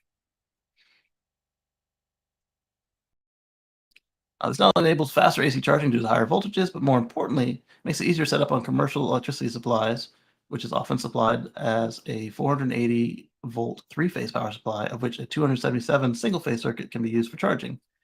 This will make AC charging in parking garages, workplaces, and potentially some large apartment buildings, for example, cheaper and easier to install since commercial consumers won't need to install their own transformers. The apartment complex I was at, where I was supercharging all the time, was one like this. We had 120-ish volts in the standard outlets, and then we had 208 volts on the split phase, or what should have been split phase outlets, rather than the 277 for the split phase. Let's see. He said Tesla's been very helpful in the process, but at least in the last 2 weeks, since the SAE proposed making NACS a real standard, leaving the future of NACS up to a consensus-based standard process. I hope to delay the concerns. Why plug-in charge is broken and how to fix it. So that is ISO 15118 or 15118, which is allows you to plug in and walk away like we were used to with the Teslas and a lot of the European charging networks. It's had a long and difficult implementation process. For years, the charging station providers have promised it's just around the corner, but it never seems to happen. Because plugging into Supercharger is simple, takes seconds. Besides these user experiences, he pointed out that one of the lesser discussed reasons the standard has been hard to implement in the US and how the SAE has been working on that problem since before NACS and sees NACS as an opportunity to further its effort. Plug-in charge requires PKI on the back end, public key infrastructure, to authenticate vehicles and payments. Public keys are a cryptographic mechanism that allows for secure authentication. One example is website certificates. So a lot of you are watching me on HTTPS connections, which is a type of PKI. One example is website certificates. Okay. In Europe, PKI is provided by a company called Hubject and verifies charging sessions on European public chargers. In the US, nobody has coalesced around a single company or organization to provide these services yet. McGee said it's a major obstacle to plug-in charge in the ISO 15118 standard, published in 2014. Since it's a technical standard, it does not initially prescribe solutions that were practical for the market. So there's blah. You can comply with this, but we're not going to tell you how to do it. Just this is what it is. And so he suggested they're going to make something a little more like a recipe. Like here, follow this, and you've got it. It works. And I might imagine also that SAE might be the key master in this. They might hold all the keys. SAE participants see the wider efforts around NACS process as an opportunity to solve this problem going forward. Since the industry is shifting to NACS, this disruption could serve as the right time to solve this problem. It is engaging with the industry through SAE ITC, which is a working group, I assume, to create a PKI for NACS, which will hopefully solve this problem going forward. And so Electrek says, we're surprised to hear that NACS could be certified as a standard by the end of the year. In the past, standards have taken much longer to develop. In fact, that's why we even have the Tesla plug in the first place. Yeah, that's exactly what I was saying earlier. Like, they were so slow, and Tesla didn't want to die, so they just made the plug up. When Tesla was building the Model S, there wasn't a standard that could do both AC and DC charging in the same plug.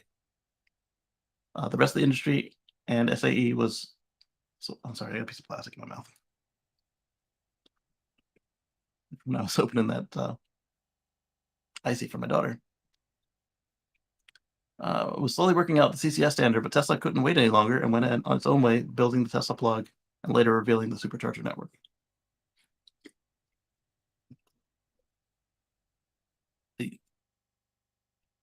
Rob Andrews had the top comment. Many of us remember that charging standards were held hostage by legacy automakers who specifically held up the CCS standard until Tesla moved on. Legacy automakers hoped that Tesla would be caught with the proprietary plug, while the CCS standard would eventually force Tesla to change, just like Europe was able to do.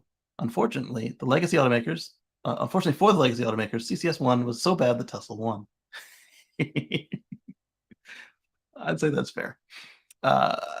Now, more than a decade later, Tesla Connector looks like it's going to become the main charging standard to North America. So the idea that this could be approved by the end of the year definitely raised our eyebrows, given the history of charging standards implementation and sometimes long timelines involved. But again, that goes back to where the SAE pointed out that they can move fast, and their co-competitive, whatever, the other standard bodies can't. They have so much paperwork, they just can't do it. That, like I said, that was also kind of a sales pitch for, hey, you want to get it done, get it done with us. We've had a lot of questions about plug-in charge and how long it's taken to implement in the past. So the conversation with McGee was enlightening on that front. It's good to hear that a solution might finally be around the corner. But this is a bit of a double-edged sword. While NACS disruption gives an opportunity to solve plug-in charge problem for NACS, increased focus on the new charging standard might mean that nobody bothers to fix it for CCS, as it rapidly becomes considered a legacy standard, the likes of CHAdeMO. Sucks to be CCS 1. I mean, I can see them going through and recertifying it, but again, it's going to take months and years to get everybody to talk to it. Like, hey, can we add this protocol to CCS 1? All right, let's vote on it. Let's talk about it. Blah, blah, blah, blah. Which is why it's kind of important to get it right before you put the NACs in their book, because it will also be the same level of jelly. And this isn't necessarily a bad thing that it's slow to change. This allows you to be able to design a product around this and not feel like, you're going to be halfway through a production cycle and all of a sudden nothing is good in it anymore. That wouldn't be good. But at the same time, you have a situation like, we've got USB-C and we've got the old USB-A. They can be adapted, but okay, maybe that's not a good example. But there are cases where we just move on from the old stuff, and the old stuff might get updated, it might not. Like, just because we have USB-C doesn't mean the other versions went away. They're just less common now. So, like I said, we're going to be talking about NACS for a bit. So, Montreal's A2Z has developed their first NACS adapter.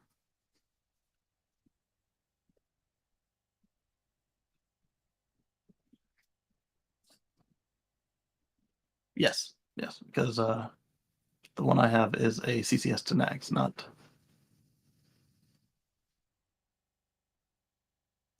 NACS to CCS. So there we go. So they beat Tesla. Well, not exactly. They'd be number 2 because Magic Dock is this. Magic Dock is a much slicker version of this. It's NACS in, CCS out. So they beat Tesla to the 2024 deadline for releasing the adapters to everybody else. So A2Z has developed the world's first NACS standard adapter for EVs. And again, because NACS, just regular NACS, Tesla NACS, is an open standard, or open source, I should say, is open source, anybody can do this. They don't need permission. So that's kind of cool. Now, if they wanted to make a J3400 to CCS1 adapter, well, that's going to be more fun because one, the spec has to be finished, and two, or in that last little ramp up where they're like at the last pencils down mode where there's asking for the last comments. They won't be able to do this until then, but to do next, this is allowed, and that was fast. I mean, they could have been working on it since November when it was announced, but it really feels like this kind of came about when all the automakers started jumping on board. All right, so let's see. Hey, sweetie. What you working on? Oh, yeah? You have your months? Be careful.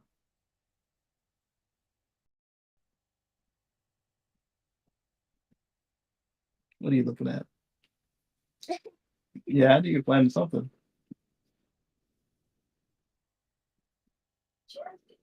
All right, don't get stuck and don't fall. You don't need to go back there. That's why there's a chair there. Ball? Where do you see a ball? I don't see a ball.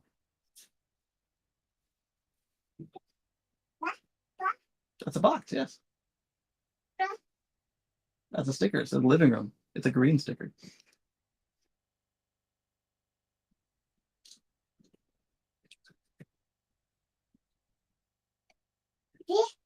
Peekaboo.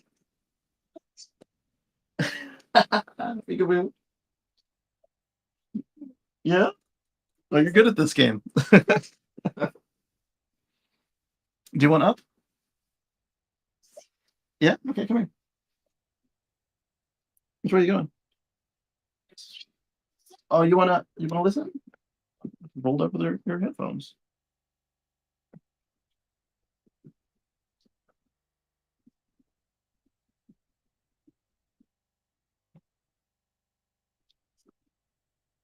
Here you go.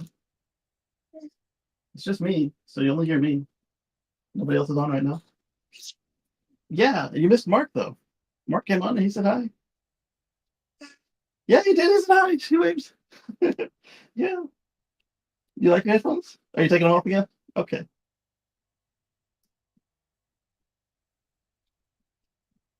Well, I don't want you to take them away because then you'll drag my headphones off the table. I'm gonna unplug you, okay? Okay, there you go. That way you can walk away and not drag mine off the table too. Okay. Uh, oh, now she's taking her headphones to her mom.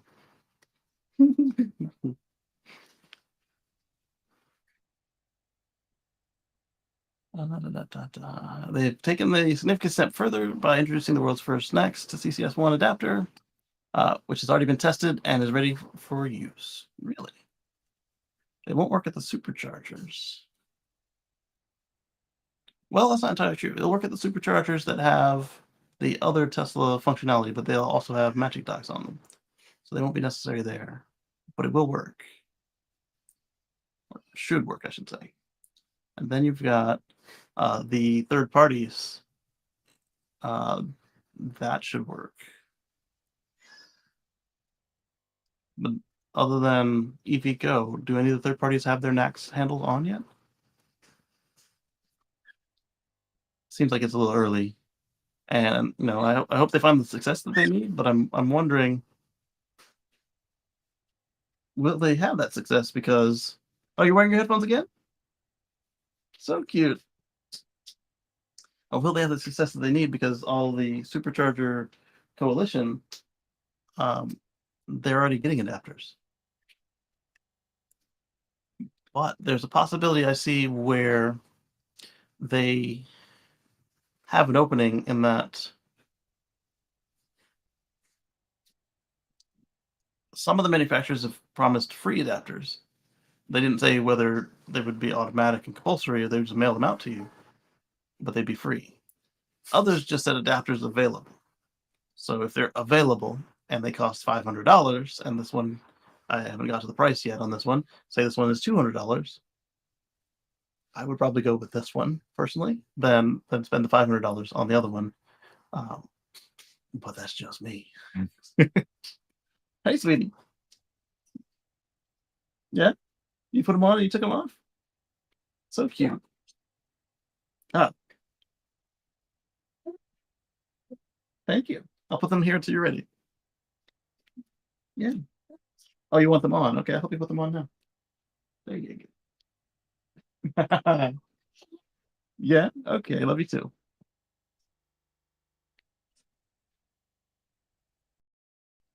All right. So where were we? It's already tested. AC and DC in a single device. Blah, blah, blah. So I don't think that they're just like the Tesla CCS adapter doesn't also work as a J1772 adapter, or at least a level 2, I should say. I don't think this would work as an AC charger if the L2 and L1 pins are wired directly to the DC ports.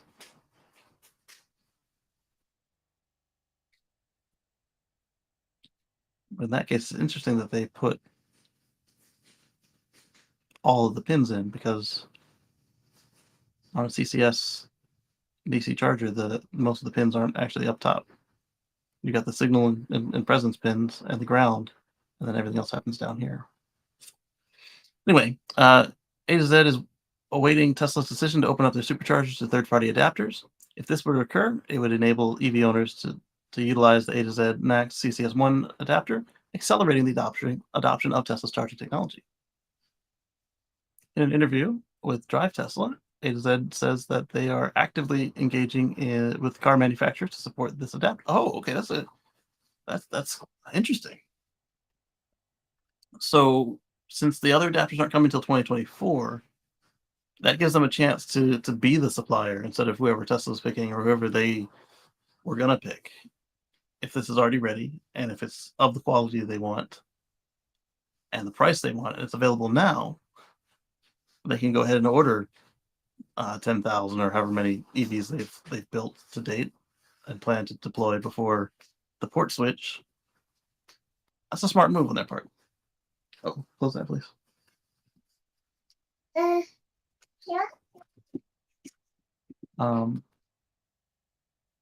So that's clever. I like it. It's smart thinking.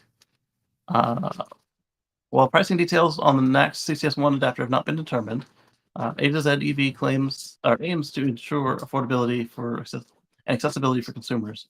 As with any evolving technology, price points are expected to be competitive and in line with market demands. Well, I mean, if they're not competitive, they don't have a chance of survival because, as I said earlier, NACS is already open source, and the J3400 and IEC, whatever, all of them will be available soon-ish. One of the key advantages of theirs is the potential to enhance charging compatibility across a range of electric vehicles by offering a standardized solution that seamlessly integrates with the existing charging infrastructure. The adapter eliminates the need for individual car makers to develop their own. Right there, that part. And they wouldn't develop their own. Ford might, because Ford is now realizing the vertical integration. But their thing is find a supplier that meets your requirements and pricing, and just buy it from them.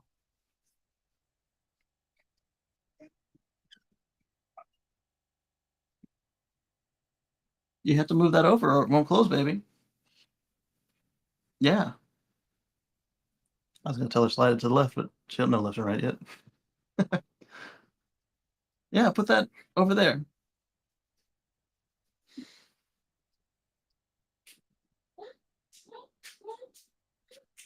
Anyway, this breakthrough could pave the way for faster and more widespread adoption, streamlining the charging experience for EV users and reducing barriers to entry for prospective buyers.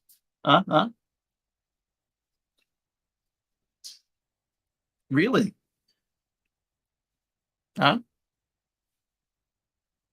Oh, okay, so AZ's been in this before. The A to Z EV adapter, so they've got CCS to 2 nags already for 189. That's not a bad price Canadian.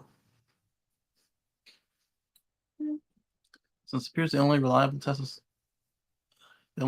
charger is a Tesla charger, they should make millions if this device gets approved.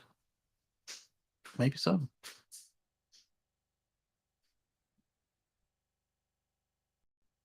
Okay. All right, so this is my next article that I'm aware of that I have right here. Let me check on something real quick.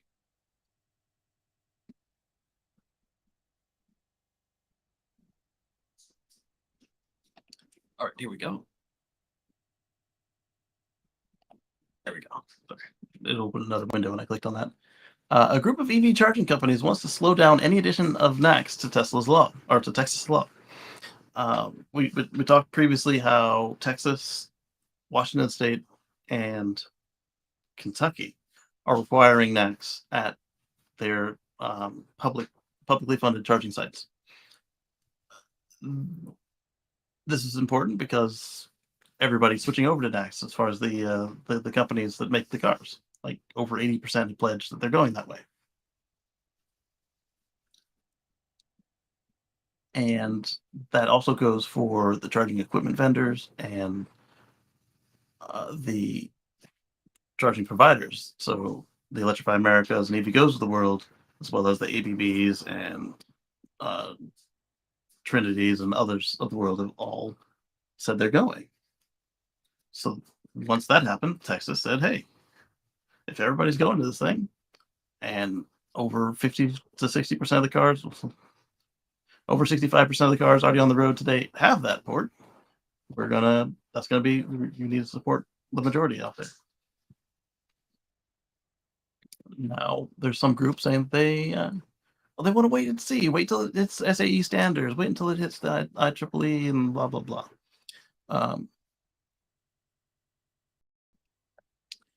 A group of charging companies are voicing their opposition to a new rule by the state of Texas. The new rule would see charging companies include both NACS and CCS to be eligible for Texas program to electrify the highways. The program is funded using federal money. Per Reuters, a letter to the Texas Transportation Committee, the group notes that the mandate is premature and the companies need more time to re-engineer and test NACS connectors before rolling them out on their proprietary platforms.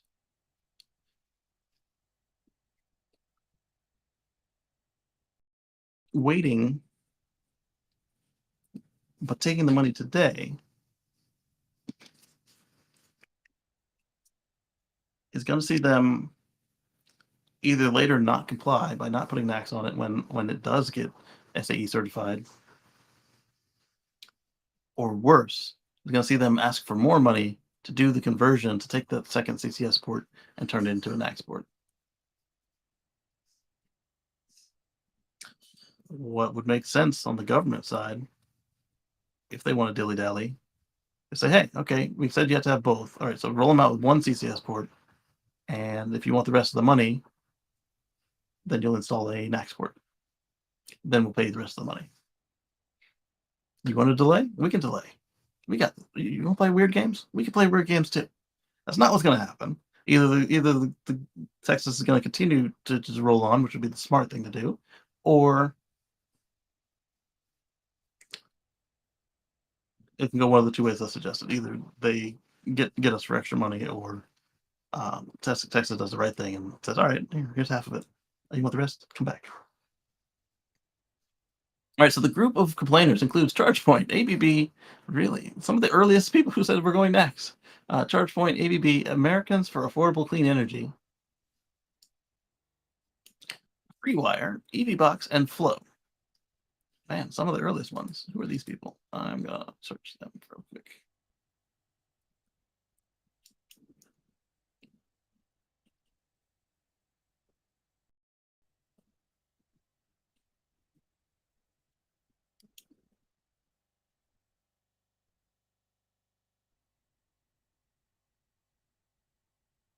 Interesting. On their website, they have a non-compliant CCS plug. Oh wait, no, they don't. They have what we all feared that they would do with bringing Tesla the Tesla plug into the standards books. You've got what appears to be a NACS connector with the high voltage pins separated out.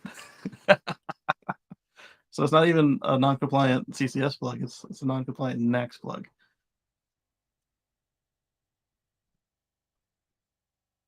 So what I was really doing was looking to see who funds these people. Policy positions are supported by hundreds of companies. Funding for the AACE comes primarily from its member companies.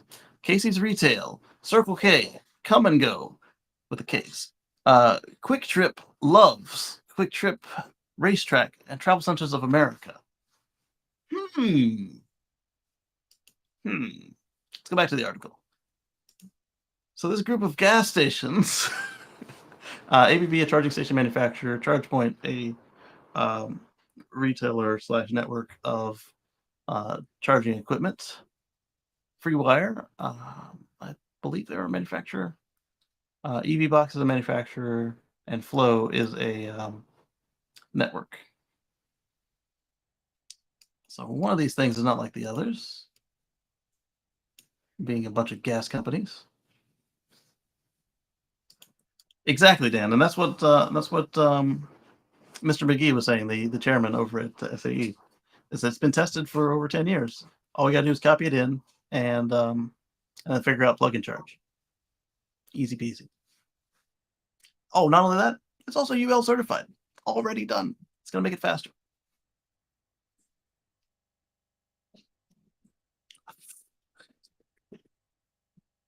I'm a little disappointed to see some of these names on the lists, seeing as how they were some of the first ones to say, we're going next, we're going next. Oh, let's hold on, let's wait, But give us the money now. The source to talk to Reuters also confirmed that the group will be contacting the federal government on the issue. Oh, great. No one from the group or Texas Commission has commented on the letter or current discussions they may be having. Tesla also did not provide a comment on the letter. And why should they? Well, there's one reason they should. They make a charging network in Texas, the Superchargers. Any comments on this? Delaying is not going to help. Ford and GM have already adopted NACS as their standard. The time the companies that run these shoddy charging stations upgraded. Otherwise, they will lose customers and will start charging at Tesla stations. Yeah, exactly. And that's what's really going to happen, regardless of how this all goes, whether they get free money from the government or they manage to get a delay or the government calls their bluff and does the partial payments deal. If they don't comply by having NACS ready, unless their pricing is so low that people are willing to bother with the adapters, they're just going to go to superchargers. Because again, 99.99 whatever uptime to 85% uptime. Where are you going to go? I'm glad that they had who their benefactors were right at the bottom of their page. Saves us a lot of time. Tesla's Elon Musk seemingly confirms that Dojo supercomputer is now online. We've got a screenshot from a slide of the Dojo presentation. That's their header there. And Elon liked to tweet from home Mars. Tesla Dojo is now online and handling production workloads. Tesla stock ticker. And then Elon went on to say, it has been online and running useful tasks for a few months. Because now Tesla asks, so does Dojo come online next month? And he said, yeah, it's already been running. Dojo will be ready for Optimus androids, I guess. Or will be really essential for, yeah, probably. Still absent on the top 500 list, concerning. What does that mean? An entire news article based on Elon liking a tweet. No, he also posted a response tweet. Dojo is also projected to become one of the top 5 supercomputers in the world. It's not, that's just silly. It's not because it's not really a supercomputer, but a training cluster. Difference to be found. Go picnic somewhere else. So surprised that the downvotes outnumber the ones on your sensible comment.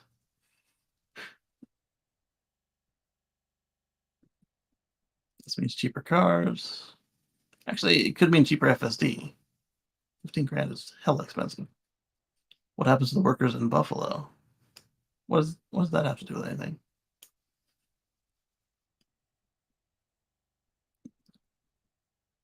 Oh, well, it'll be interesting to see what the computer system can do. Wait, are you suggesting that the Dojo would have been in Buffalo? Dojo was never suggested to be in Buffalo. It's probably mining Bitcoin for Elon. So the Buffalo factory is a Tesla energy factory. A responsible adult confirms with them, only them, don't wait for RoboCat. Okay, that's enough of these comments. Moving on. I need to actually open up some new tabs. Stand by.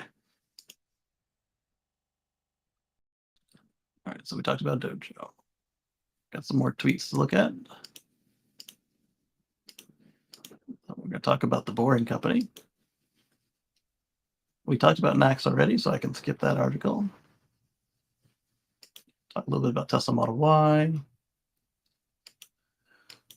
Talk about some more groups asking to hold stuff up. We'll pull out an article from 9 to 5 Mac, of all places. And then we'll talk about some articles that have been going around about EVs. Well, I can skip that last one. We just talked about, well, maybe I put them twice for a reason. I share this tab instead. Sometimes when I put an article twice, there's a reason. Not always. Sometimes I just found it twice. So it's the same thing we just talked about the delay. Whatever happened to the side cameras on cars in the US is still not settled. EV charge makers and operators that oppose NACS are only in the business to scam the government incentive money and never care about the customers or long-term profit. They just assemble cheaply made overseas equipment and sell at outrageous prices.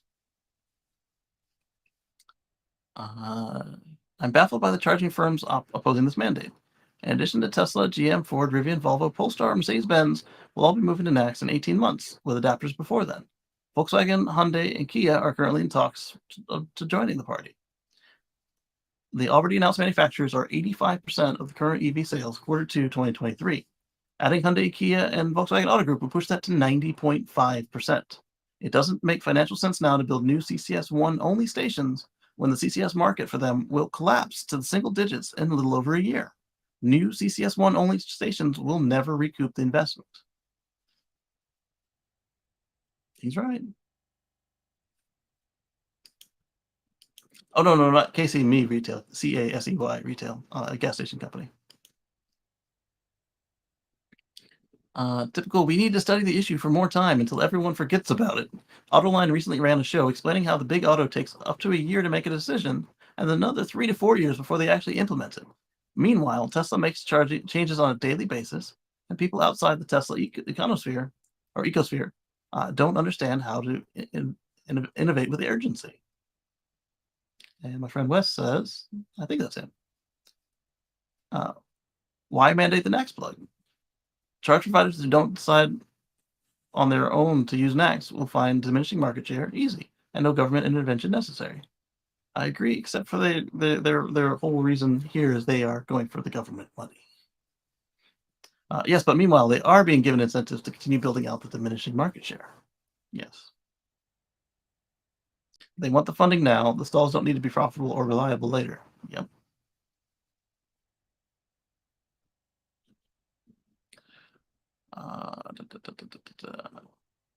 It'd be fine for Tesla to put in as many charging stations as possible with both plugs. Selling the charging power is a nice little earner.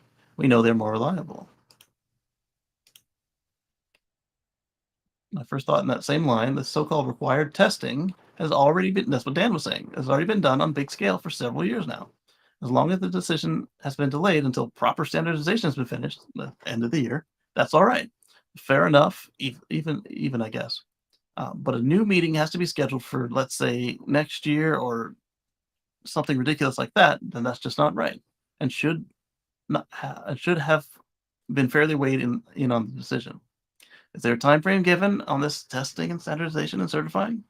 If it's not for the SAE, then yeah, they're just BS. And I suggested that SAE suggests by the end of the year for their copying NACS into their books. The Tesla opposition will do anything to delay Tesla. This is only delaying tactics. The next step is the Tesla billing system. And what sort of timeline for Tesla to take over all charging? Will China or Europe be next? Will Tesla have a charging monopoly for the world? In addition to that, SAE said they can make it easier for them to implement plug-in charge. What I see is some charging companies wanting to go out of business. From day one, they've been unreliable, and now the automakers are changing their standard, but the charging companies don't want to go along. Bye-bye, a-holes. If only it was that easy, but it will grind out with a whole lot of tax dollars getting burned in the process. Same with the bailouts. They might have helped in 2008, 2009 if Legacy would have used those funds to meet the future, but instead they continue to do what they always have been doing. Heads in the sand, ignoring it. This is where it has led them, and I really hope they find empty wells the next time they come up to the trough. Possibly. And then you got people arguing what NACS actually is and isn't. Oh, there's a picture of Bato. Yeah, it was.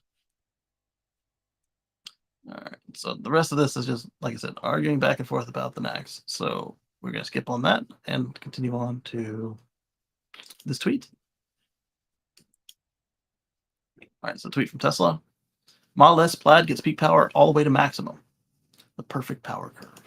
Let's make that bigger here. Look at that. So 2012 P85. My first experience with a performance Tesla was I got to test drive a P85 Plus. And man, like I said, that thing pushed my brain back in my head. And I was hooked. I was hooked. After that, I got to do a test drive with just a regular Tesla Model S 85 around a loop for a while. And then we swapped out drivers, and man, was I hooked. 2018 P100D. So that's what I've got right there. 2019 Raven right here. 2021 Plaid. Boom. it just holds it, and they cut it off at 200 miles an hour. Oh wow. Did I retweet that or not? I don't think I did. All right, so there's a video to go with it.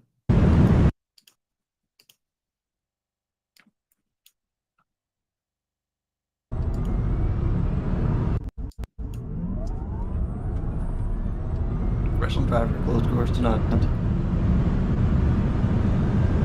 All you hear is electric motors.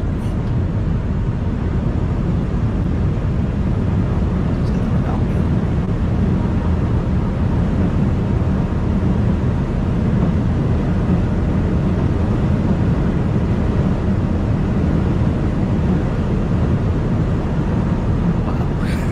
300 change kilometers per hour. All right, let's shrink this down.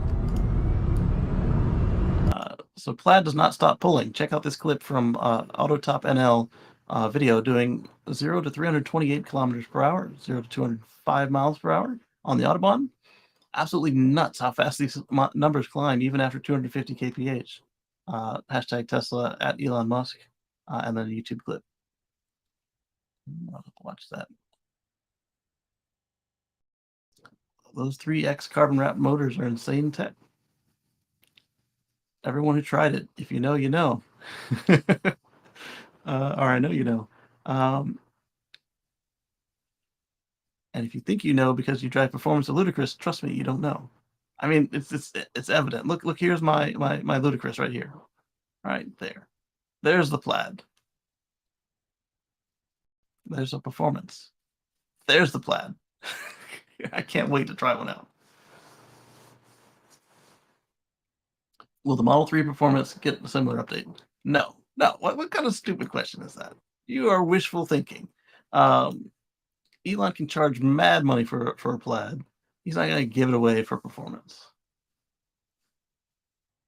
Close course 80 to 164. Bad Plaid boy. Ah! You trying to mess me up, huh? All right, so here we go. I didn't even click the sound on that one. That doesn't look like a close course to me. It looks like a public road.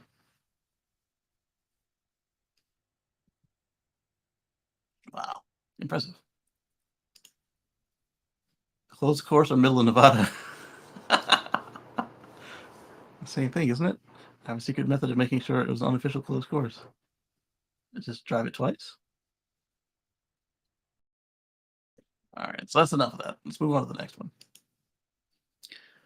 All right, so the next one is the same tweets, just a different. From all this Plaid, you can get more than twice the speed you need to get to 88 miles an hour.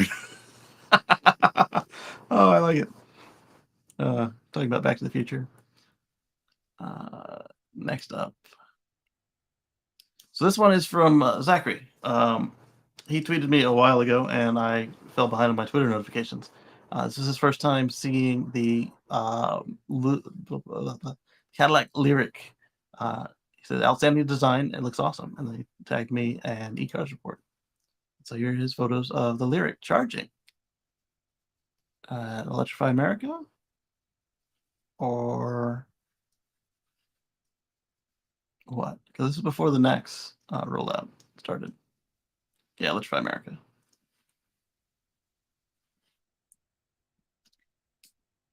My phone is like, I hear it in my headset. I guess when I move the cables for the baby, I put it in the way. There we go. Thank you for sharing with us, Zachary. All right, so I told you there'd be some boring coming up. The Boring Company's Vegas Loop project has reached Encore and Westgate. So Proof Rock 2 has arrived at the Encore Resort. Here's some pictures on Twitter. And why it doesn't just open them before taking us to Twitter, I'll never know. But there we go. It is merged. Congrats, team. And now I get an X. So pictures are X's, videos are shrink. So that's coming from the Boring Company themselves. Amazing that with all these tunnels planned, they can bypass every existing conduit, underground pipes, gas lines, storm sewers. Yeah, it's called just having your surveys done. There's likely much better documentation of where utilities are in Vegas than somewhere like New York City, since everything in that area was built in the last 50 years. Dig deep enough and you'll still avoid them all, which is also true. Nice work, Boring Company. Only problem is now people don't want to stay underground anymore. It'll be fine. It's not going to want to go above ground just to look at the screen when they can pass the traffic. Well, that's not boring at all. All right, so let's go back to the article. The arrival of Proof 1 at Westgate and Proof 2 at Encore marks significant milestones for the tunnel company's Vegas Loop project. TBC aims to open Westgate station of the loop by summer, and the Vegas Loop station will be connected to the Vegas Convention Center via the LVCC Loop, Las Vegas Convention Center. The Westgate station will surface at the Riviera parking station. At the Riviera station, located at the Las Vegas Convention Center's west parking lot. And there were some good comments on this one. If this is the one I was thinking. Is the loop self-driving yet? No. At this pace, the rest of the 65-mile tunnel will be done in 100 years. That's what Elon kept saying about, how they're trying to beat the snail.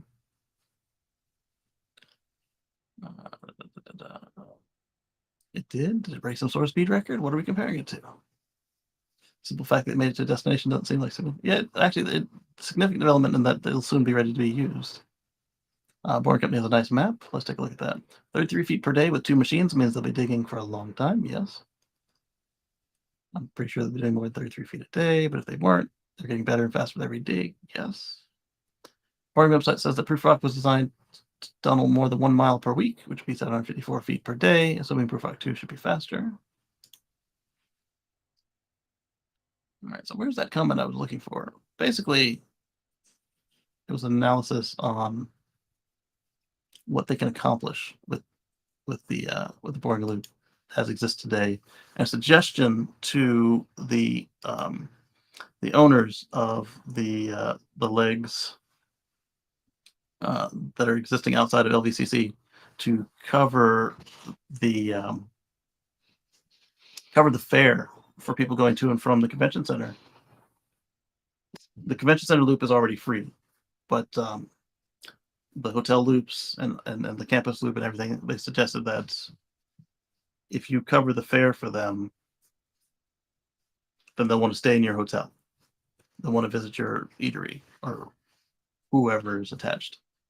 And they have a good point. All right, so here's the map for the Vegas Loop. Orange is done. There's a Clark tweet. Vegas Loop trips. So from Harry Reid International Airport to the Vegas Convention Center is 4.9 miles. Take you 5 minutes. It costs you $10. Allegiant Stadium to the Convention Center is 3.6 miles. Take you 4 minutes. Cost you $6. Downtown Vegas to the Convention Center is 2.8 miles. Take you 3 minutes. Cost you $5. And downtown Vegas to the Harry Reid International Airport is 7.7 miles. Take you 8 minutes. It costs you $12. It's pretty cool.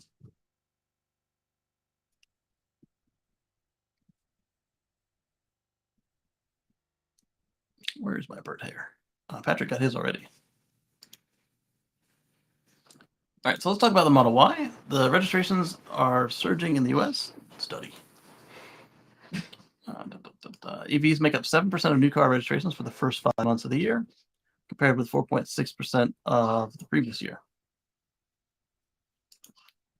Notable is that the Model Y saw 103% increase, and the Model Y is now outsold by Model 3 is now outsold by Model Y. The Model 3 saw a growth of 18%. They think that's impressive because Highland is coming. Model Y, however, became the world's best-selling vehicle in the first quarter and was driven by the price cuts across the globe. In China alone, Model Y's price cuts made the vehicle a force of the market. It seems shorter than the first time I read it. But that's pretty cool. Go Model Y team. All right, so like I said, more people holding back on stuff, UAW calls on the Biden administration to soften the proposed vehicle emissions cuts.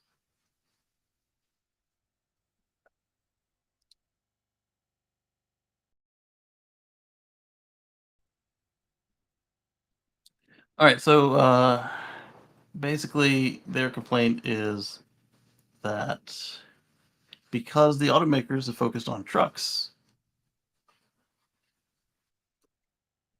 that it'll be harder for them to keep up and implement the required.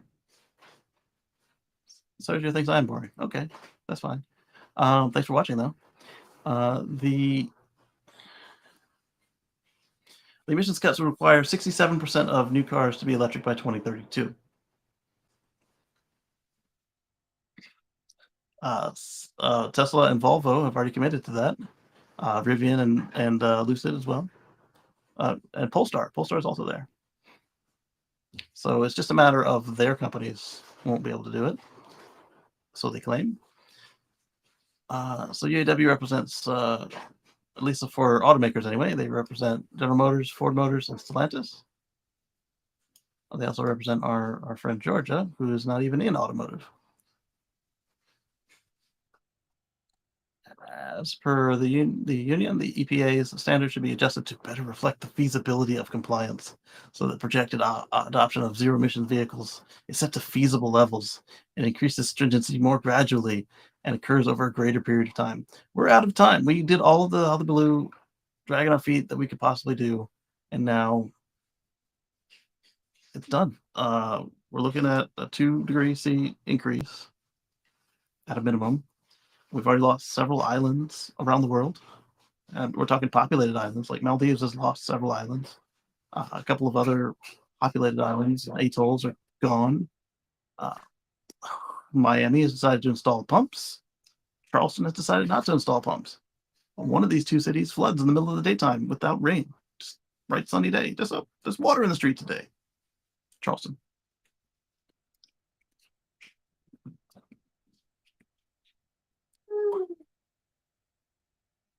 So anyway, the comments were made ahead of their upcoming contract negotiations with Detroit, and the current 4-year contracts expire in September.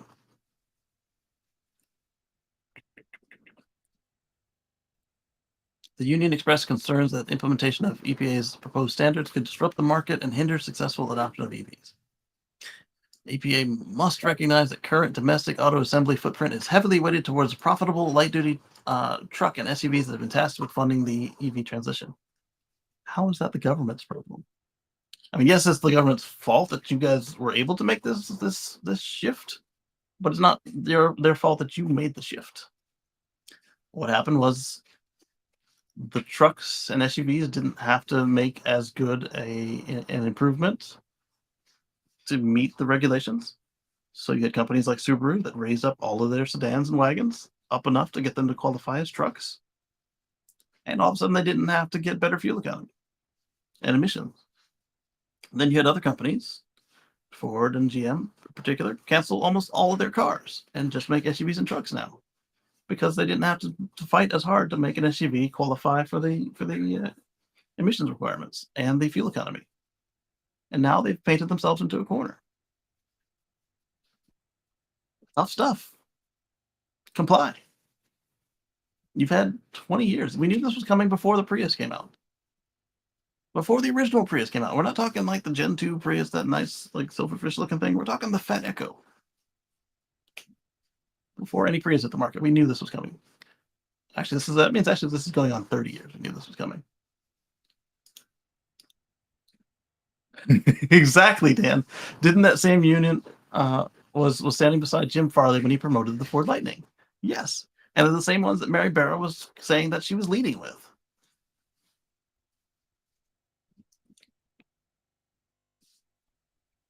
When you delay, eventually it's time to pay the piper.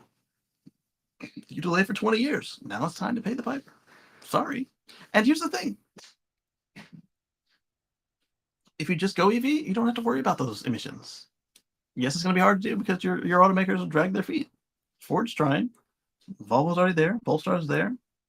Tesla's been there. eating everybody's lunch. It can be done. It won't be done easily for some of those places. Look at Rand. They don't have anything yet. Stellantis, not in the States. In Europe, yeah, you got it in Europe. But even they are making the moves. Like the brands that weren't going to be there in time in Europe, they were cut or are on the chopping block, whichever the case may be.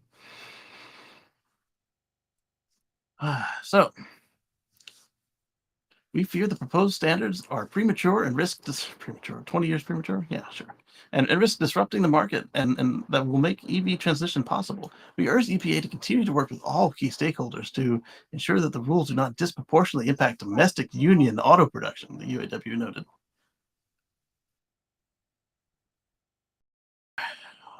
You're a union. Collective bargain with your auto manufacturers to make them do the right thing. What do you get paid for? Your union dues are there for a reason. If a non-union shop can do it, you can do it too. What they're really worried about, as we've said in the past, is that some people will have to change jobs. You can still represent the people in the new jobs. You can still train the people to change jobs within the organization. But what they want is to continue to get paid to do the same thing they've always have done, or get paid to not do anything new, just collect money. You're barking up the wrong tree here, and you might even succeed, which is the scary part. The union also called the EPA proposal neither reasonable nor achievable.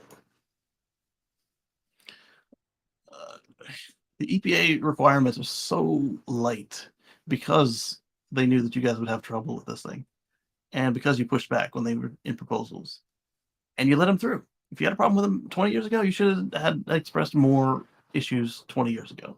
Now's the time to do what you agreed to do. Such descriptions are similar to those used by Toyota. Toyota, who called the EPA's proposed emissions requirements extreme and outside of the historical norms, really. Interestingly enough, Tesla has adopted the opposite stance on the matter, with the company telling the EPA that this proposal does not go far enough. Because it doesn't. But, man, to say it out loud. This was not the first time that the UAW criticized the EV transition. Last month, UAW President Sean Fain criticized the U.S. Energy Department's plan to provide a $9.2 billion loan for a joint venture between Ford and South Korea's SK On to establish 3 battery plants in the country, like in U.S. country. The UAW also noted in May that it had not yet endorsed U.S. President Biden for re-election, citing concerns about his administration's electric vehicle policies. All right, so there's a comment in here about the battery plants that further highlights what they're doing. Is this the same UAW that caused manufacturing to abandon the USA and move to Canada, Mexico, and China? Decimated Detroit as the U.S. automotive industry? Yeah, that UAW? Yeah, seems smart and honest. Let's just follow their lead. F these guys. Clean up your act. Impact domestic union auto production is a key phrase. Lots of union jobs going down the tubes with simpler gigacasts and electric motors. The union no endorsement threat was especially interesting. Biden can't afford to lose the union vote. Michigan, Pennsylvania, Wisconsin were key to Hillary's defeat. Is the Titanic sinking and the ICE brand management letting the band play on? Take a look away from the carbon-killing AC laptop and let's look outside. What is the weather? What is the world telling us? Don't these UAW folks have kids?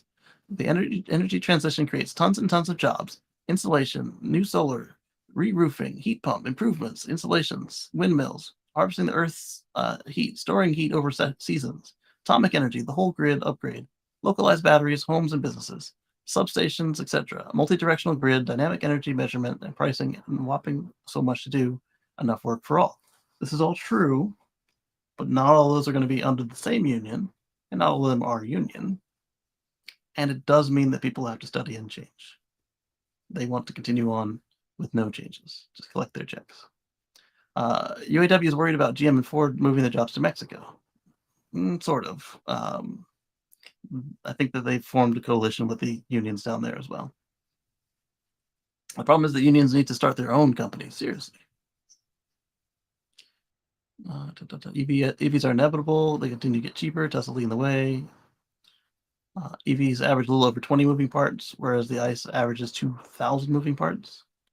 As I drive through the desert, I see ICE cars with their hoods up on the side of the road and freeway. Sad.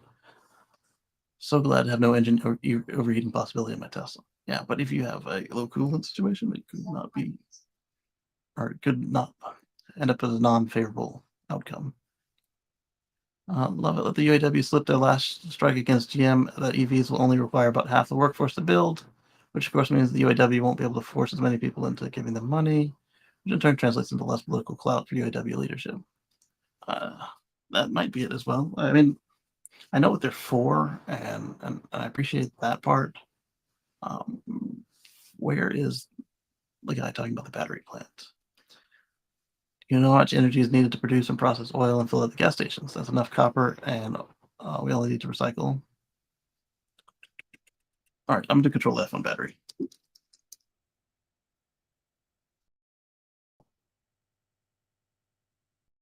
All right, Ontario, Canada is already giving VW's S. St. Thomas 16 billion and Stellantis Windsor 15 billion for the battery plant. What else do the unions want? That number is combined with federal subsidy. Okay.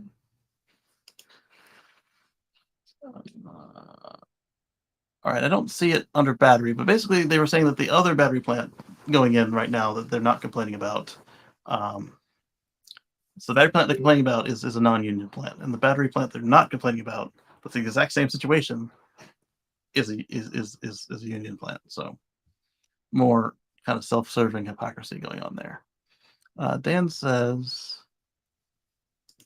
also halting the EV shift will let the foreign cars come in and still take market share, and therefore the UAW will have less cars to make. Yes. Dan says, I've been saying that when Ford premiered the Lightning, they put the UAW beside them for political gain, but corporations are never nice to the unions, and at best they need to ensure retrain and fix. Yeah. If they didn't do it, then Ford would have some other problems. So they did it to help themselves. But you're right; they're always opposed on like a lot of stuff. All right, so Apple AirPlay is found in the latest version of the Tesla iPhone app after Musk signaled support. What's important about this is it's a higher bit rate than Bluetooth, and it might also be better able to keep a connection in places where Bluetooth might drop the connection, leading to a more stable, more robust connection. That sounds better in theory. There we go. That was a 9 to 5 Mac. I'll put a link in the chat because I just super summarized it. All right, moving on. Tesla rivals face rising inventory, and it's becoming an issue. So you might have heard breathless news stories this week about how nobody wants to buy an EV because they're piling up at dealers. Oh my goodness, the world is ending. What these articles never say is that while these handful of dealers and brands having a rising inventory situation,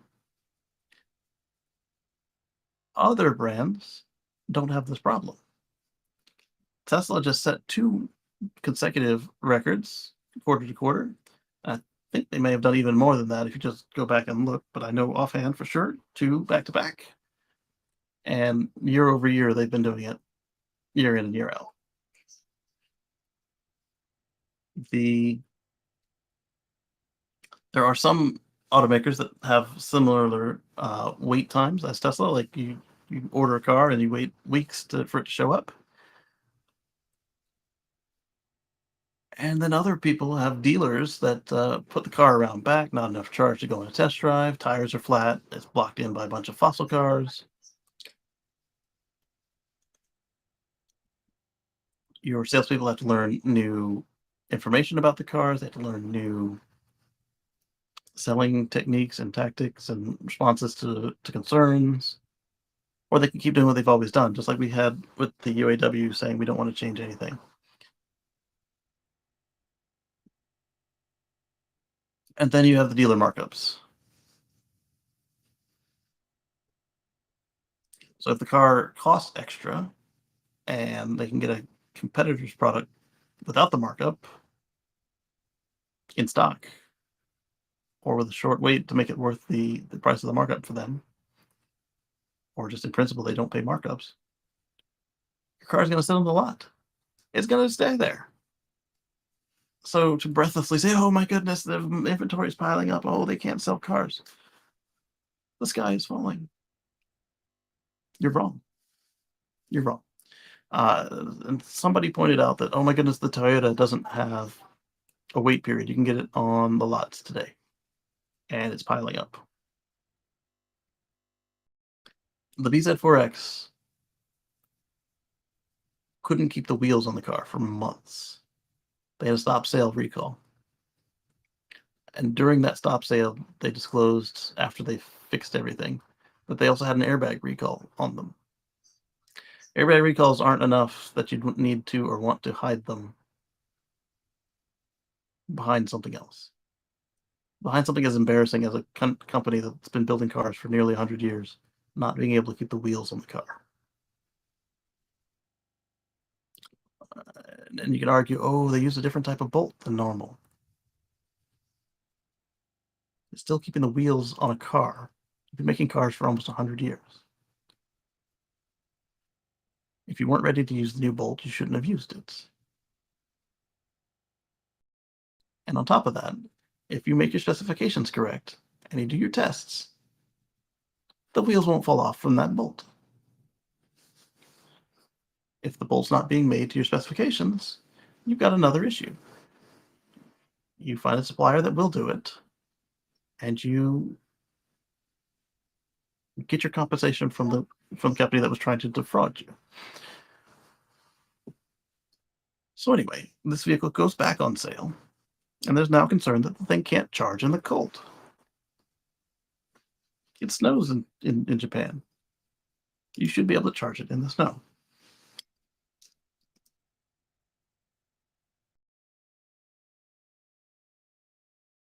What I'm doing now is looking to see if they've resolved that. And based on the first response to my search, it don't look good. According to Car Scoops, DC fast charging won't work on the Toyota BZ4X all-wheel drive in temperatures below 32 degrees Fahrenheit. Moreover, freezing temperatures could be the electric crossover's biggest problem. Toyota says DC fast charging can take the front-wheel drive model from 10 to 80% in just 30 minutes, if it's above 32 degrees Fahrenheit. And what I remember of the controversy wasn't that it's slower when it's cold out. It will not charge below 32 degrees Fahrenheit, according to the manual. And I was speaking to my father about this the other day, and I suggested that I'm hoping that it was just a case of bad translation when they moved the manual over, and that they meant to say that it charges slower when it's cold. But that's not what it says, or did say in the manual. So I'm now opening this Car Scoops to see if there's an update on it.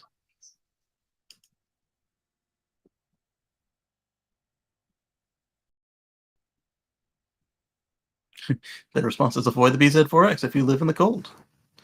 I would have to agree. And that is probably also something that we're seeing. I mean, imagine this. You're on a road trip. All of a sudden there's a cold snap. You now have to book a hotel when you were already just chugging right along and going to be fine.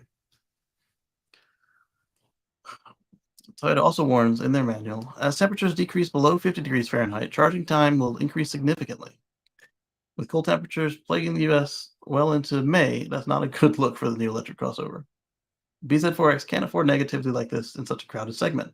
All-wheel drive versions of the BZ4X have an EPA estimated maximum driving charge of 228 miles. So it's already on the low side of range for all EVs in North America. They're supposed to be long range. Not saying that all of them do, but this one is being sold against long range vehicles. You got the Model Y pushing 300 miles. You got the Hyundai Twins running about 300 miles as well. You've got the Mustang, almost 300 miles there. It can charge in the cold. And it's priced at the same price point as these longer range, more robust vehicles where the wheels were never falling off, the airbags were fine. and they charge at pretty much the same speed year round. I mean, yeah, they all charge a little slower in the cold, but it's the same thing that happened with the original Nissan Leaf that I don't get. It gets hot in Japan. They could have tested this before they hit Arizona, Georgia, South Carolina, and Southern California to learn that these batteries would degrade if you don't put a fan in the box. They still don't put a fan in the box, but they did fix the chemistry to one that could handle the heat. So to say that this vehicle right here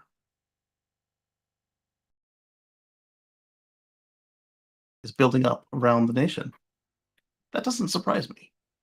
One, people might not even realize it's available. Two, the dealer might not be showing it off. Three, if they know anything about it, this was in May of 22, and they're talking about the 23 now. So it doesn't look, there's no update listed on this article. Let me go back to the search and see if there's an update. Let me type in the word update.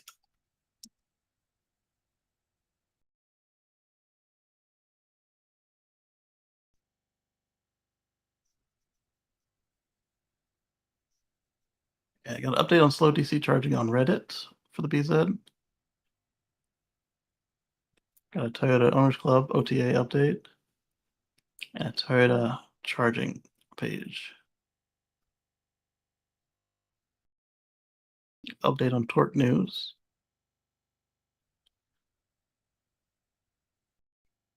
Okay, let's go through these real quick. Update on slow DC charging. I got an update on my car dealer on the DC charging speed issue. Toyota said this is a known issue and that they are working on a solution. They asked me to take pictures of the charging curve every time I charge. You can't just pull this from the car? You have a telematics solution. And additionally, make a picture of the instrument panel in front of the steering wheel so they can see the outside temperature and state of charge. Furthermore, they want to inspect my car, so everyone who reads this and has an issue should probably go to the car dealership and report this. This was 7 months ago, so that would be January. Come on. It's disgusting. Toyota Owners Club.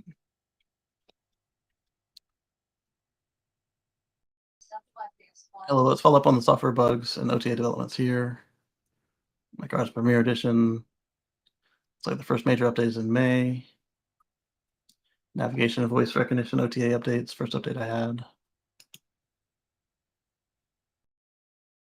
I have confirmation directly from Toyota. Technical update mentioned reply. Apply existing cars. Release some of the buffer. More in line with real miles. Battery percent remaining on the display. Which version of the car you have. Range test on the HC day. 70%.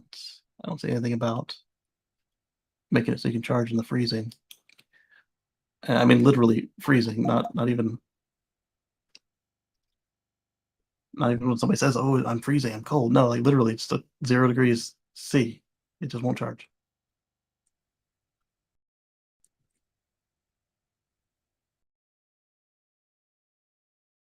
So people have heard of this, and Toyota has not issued an update to the car or updated public statement that they mistranslated that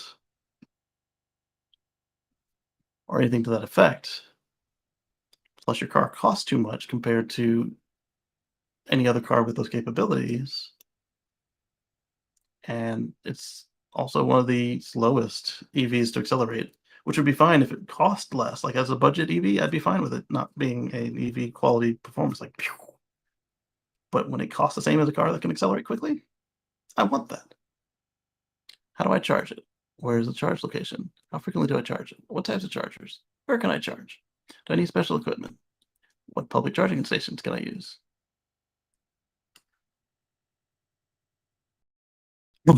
Oh man. Oh, currently, VZ4X customers are not able to charge on the Tesla charging network. But I bet that said it always, not just since the next discussion started. I'm betting that currently they were hoping that Tesla would open it up, not that they would have to come to Tesla and say sorry and hey, what can we do? How long does it take to charge? What factors can impact charging? Is it really limited? Let's see.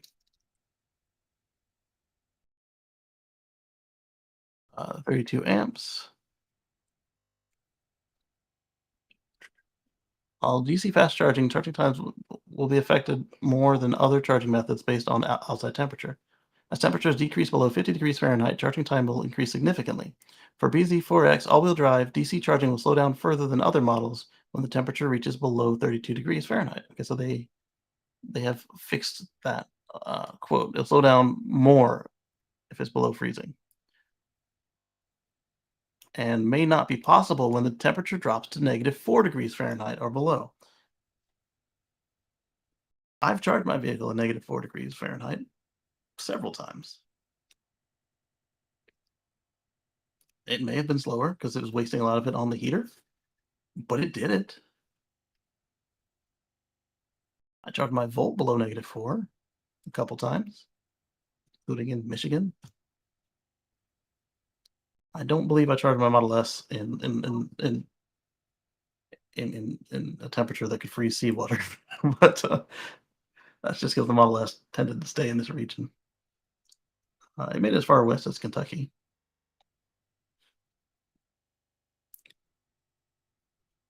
So yeah, so they've just increased the range of it not being able to charge, but it still has a point that's significantly higher than -40 where it won't charge.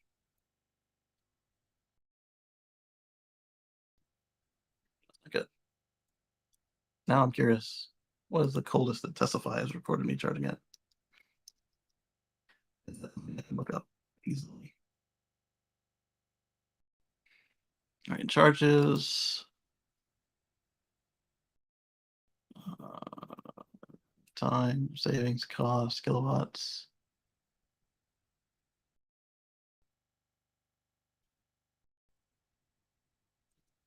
Mm.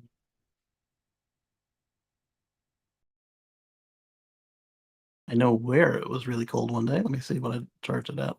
If I was charging that day, but it was negative, whatever.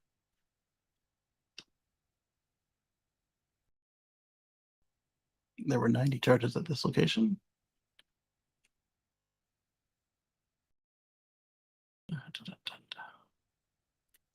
I don't think it was -4, but it was definitely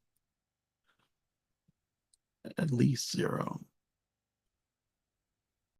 on the day I'm thinking of. It was negative something that day. I don't know if it was charging that at that time because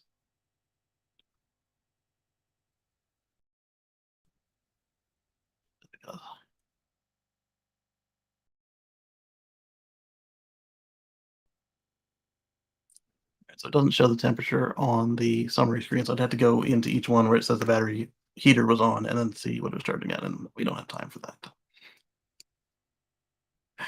I know I've supercharged below 0 before because those were where some of my 0 miles came in at.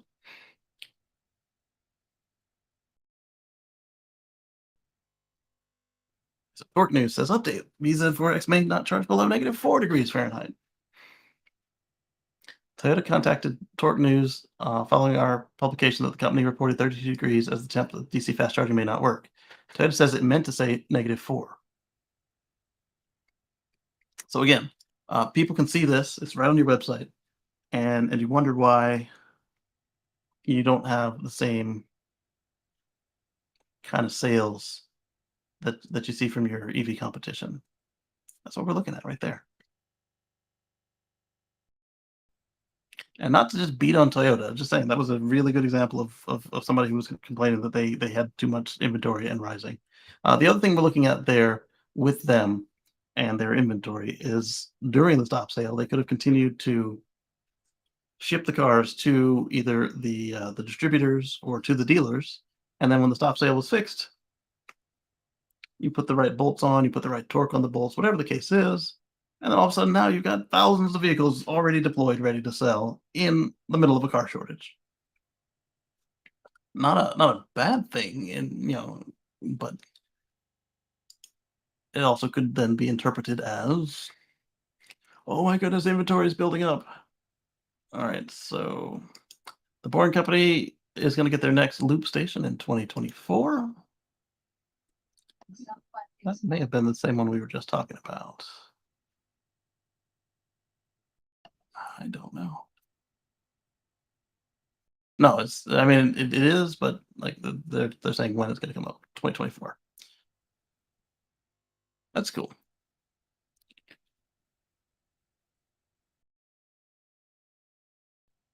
I think this might have been the one where I was looking for that comment about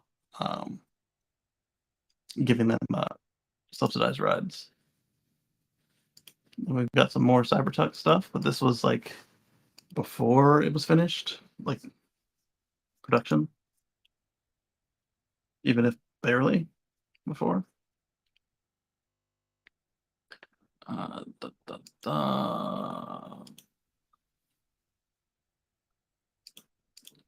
And then we're going to get off Tesla for a minute and get back to Chevy after that.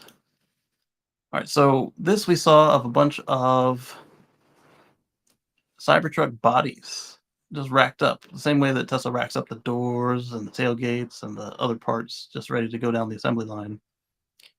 And that was kind of cool to see. This was on the 12th. And they were comparing it to what Kim Java saw on her photos and how close they were. I've got a tweet with a better picture in it. Stand by. Then Electric was reporting on the same thing. Same with the racked up. Multiple leading engineers, including one at Monroe, claim that this is not an exoskeleton. Wonder what the midsection is made from, carbon, steel, or stainless. So the argument about whether or not it's a exoskeleton or not is, it may not be a pure exoskeleton, but when you look at the existing cars today, the rear quarter, the reason it costs so much, if not totaling the car entirely when the rear quarter is impacted, is because there is still a stressed skin element to it. So if it's not a pure stressed skin, it may be that the stressed skin on here adds rigidity and strength to the frame. Or maybe they found that it was cheaper to do it this way from what they showed us here. Or maybe the finish wasn't good coming out of the Gigacast. And if the finish doesn't look good, then it's going to be hard to sell the car. So then you just go back to bolting the panels on like we had before, welding them to the frame. So now we got a tweet with a better picture. It's from Warren Redlick. This was elsewhere, but it got deleted. And so here we can see it without the poles in the way. That is one Mamma Jamma frame. All came out in one piece, probably. That's really cool.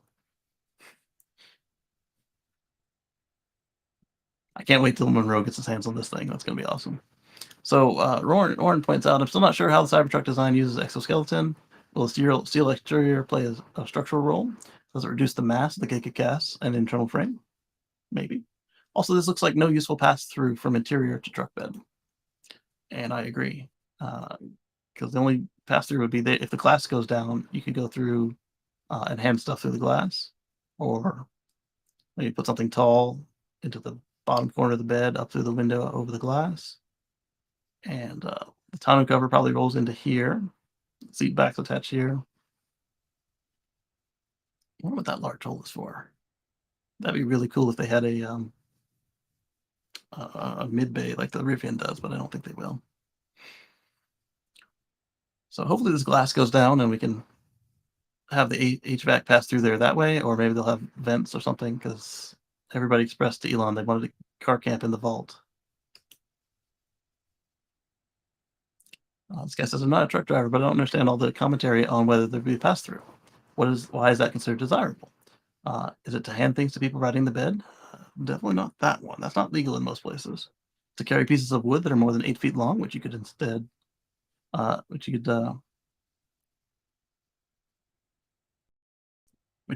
of leaning out the back. Yeah. And Warren says you can sleep in the bed and have access to the interior and HVAC. And I said, oh, my reply didn't make it to this page. I said, yeah, all that, and I forget what I said. Oh, so you can sleep in and have the HVAC coming through. I said, yeah, all that except for the riding in the bed. I think the bed cover rolls back there. We wouldn't be able to pass through with the cover open anyway. With the cover down, not deployed. With it down here, if the window rolls down as well, and they can roll down together, then yes, you could pass through the window.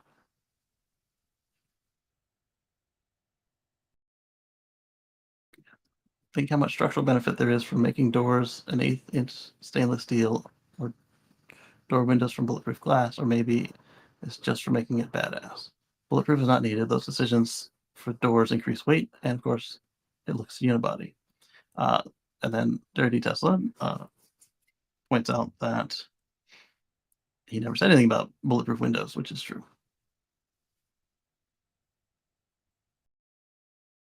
You have to mount the suspension, motors, and other stuff to something.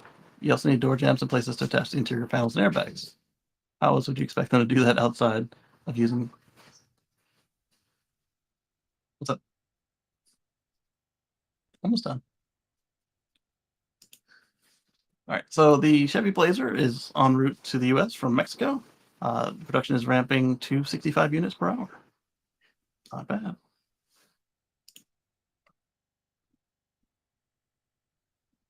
All right, so we talked about the Vegas Loop getting their next station. We got some more tweets here.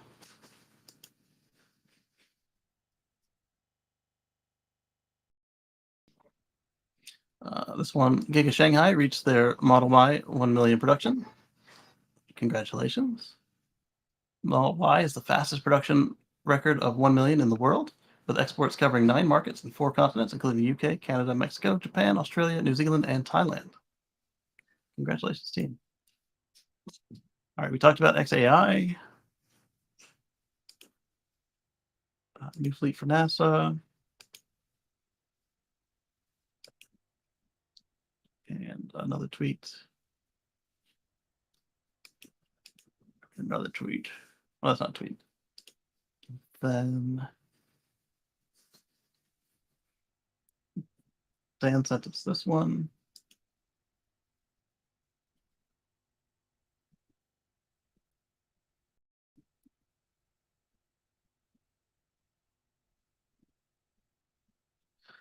All right. So NASA got their Canoe vehicles for Artemis, and they've arrived at Kennedy. Congratulations, Canoe and NASA.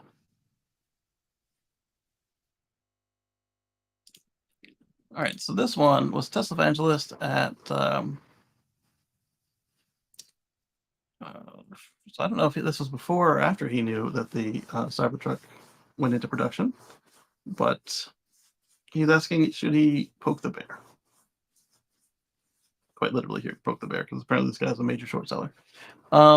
The lame name Tesla Cybertruck, if it ever makes it into production, which it did, will never be able to do this. The first jagged bit of rock to pierce its battery will cause it to explode. Perhaps its production, that's why its production keeps getting pushed back. The all-new 2024 Lexus GX 550 Overtrail. Show it with a little bit of articulation, something that a Jeep owner would laugh at. I mean, it's still nice for a SUV. Not for an Overlander. I don't get people like this dude. They spend far more time thinking about Tesla than the weirdest Tesla fanboys. Yeah, it's a little weird. Like nothing else in the world matters. Some have been going at it for years. Chris suggests that a Model Y can do this over at Dirty Tesla. I don't agree. It might. Tesla Pilot says, nope, don't poke the bear. Pass. The Lexus design is boring. Not worth it. I wouldn't be surprised if early on he said the same thing about the Model Y, doubt production. Now he makes it a highlight of his tweets to cherry pick posts to badmouth it. No different will happen for Cybertruck. People have issues. He'll make it seem bigger than it is. This person has him blocked. And this is what I was looking for. This John Thornton says, Alexis going off asphalt? Don't be ridiculous. And it's true. Like the new Lexuses very rarely come off the pavement. Now, by the time that the 16-year-old gets a hold of it, as it's like a multi-hand-me-down, yeah, it might. Moving on. The Ford Fiesta was recently canceled as a gas car. However, Ford is talking about bringing it back on Volkswagen's MEB platform. They've got one other vehicle they've done this with. I believe it's the European Explorer. Continuing to make sedans and hatchbacks would be really cool, and making them electric is even more important. And then Dan shared this article that I haven't read yet. He was just pointing out the title. Elon Musk, the man who almost never meets deadlines, says Starlink will come out of beta phase next month. There we go. And with that, I want to thank all of you for your time. I want to thank Mark for showing up and showing up on screen. And I want to thank all of our channel members and patrons for your financial contributions. A reminder that either this Friday or next Friday, we'll start our members-only chats. And I want to thank all of you guys for spending time with me here this Sunday. We'll catch you on the flip side. Thank you.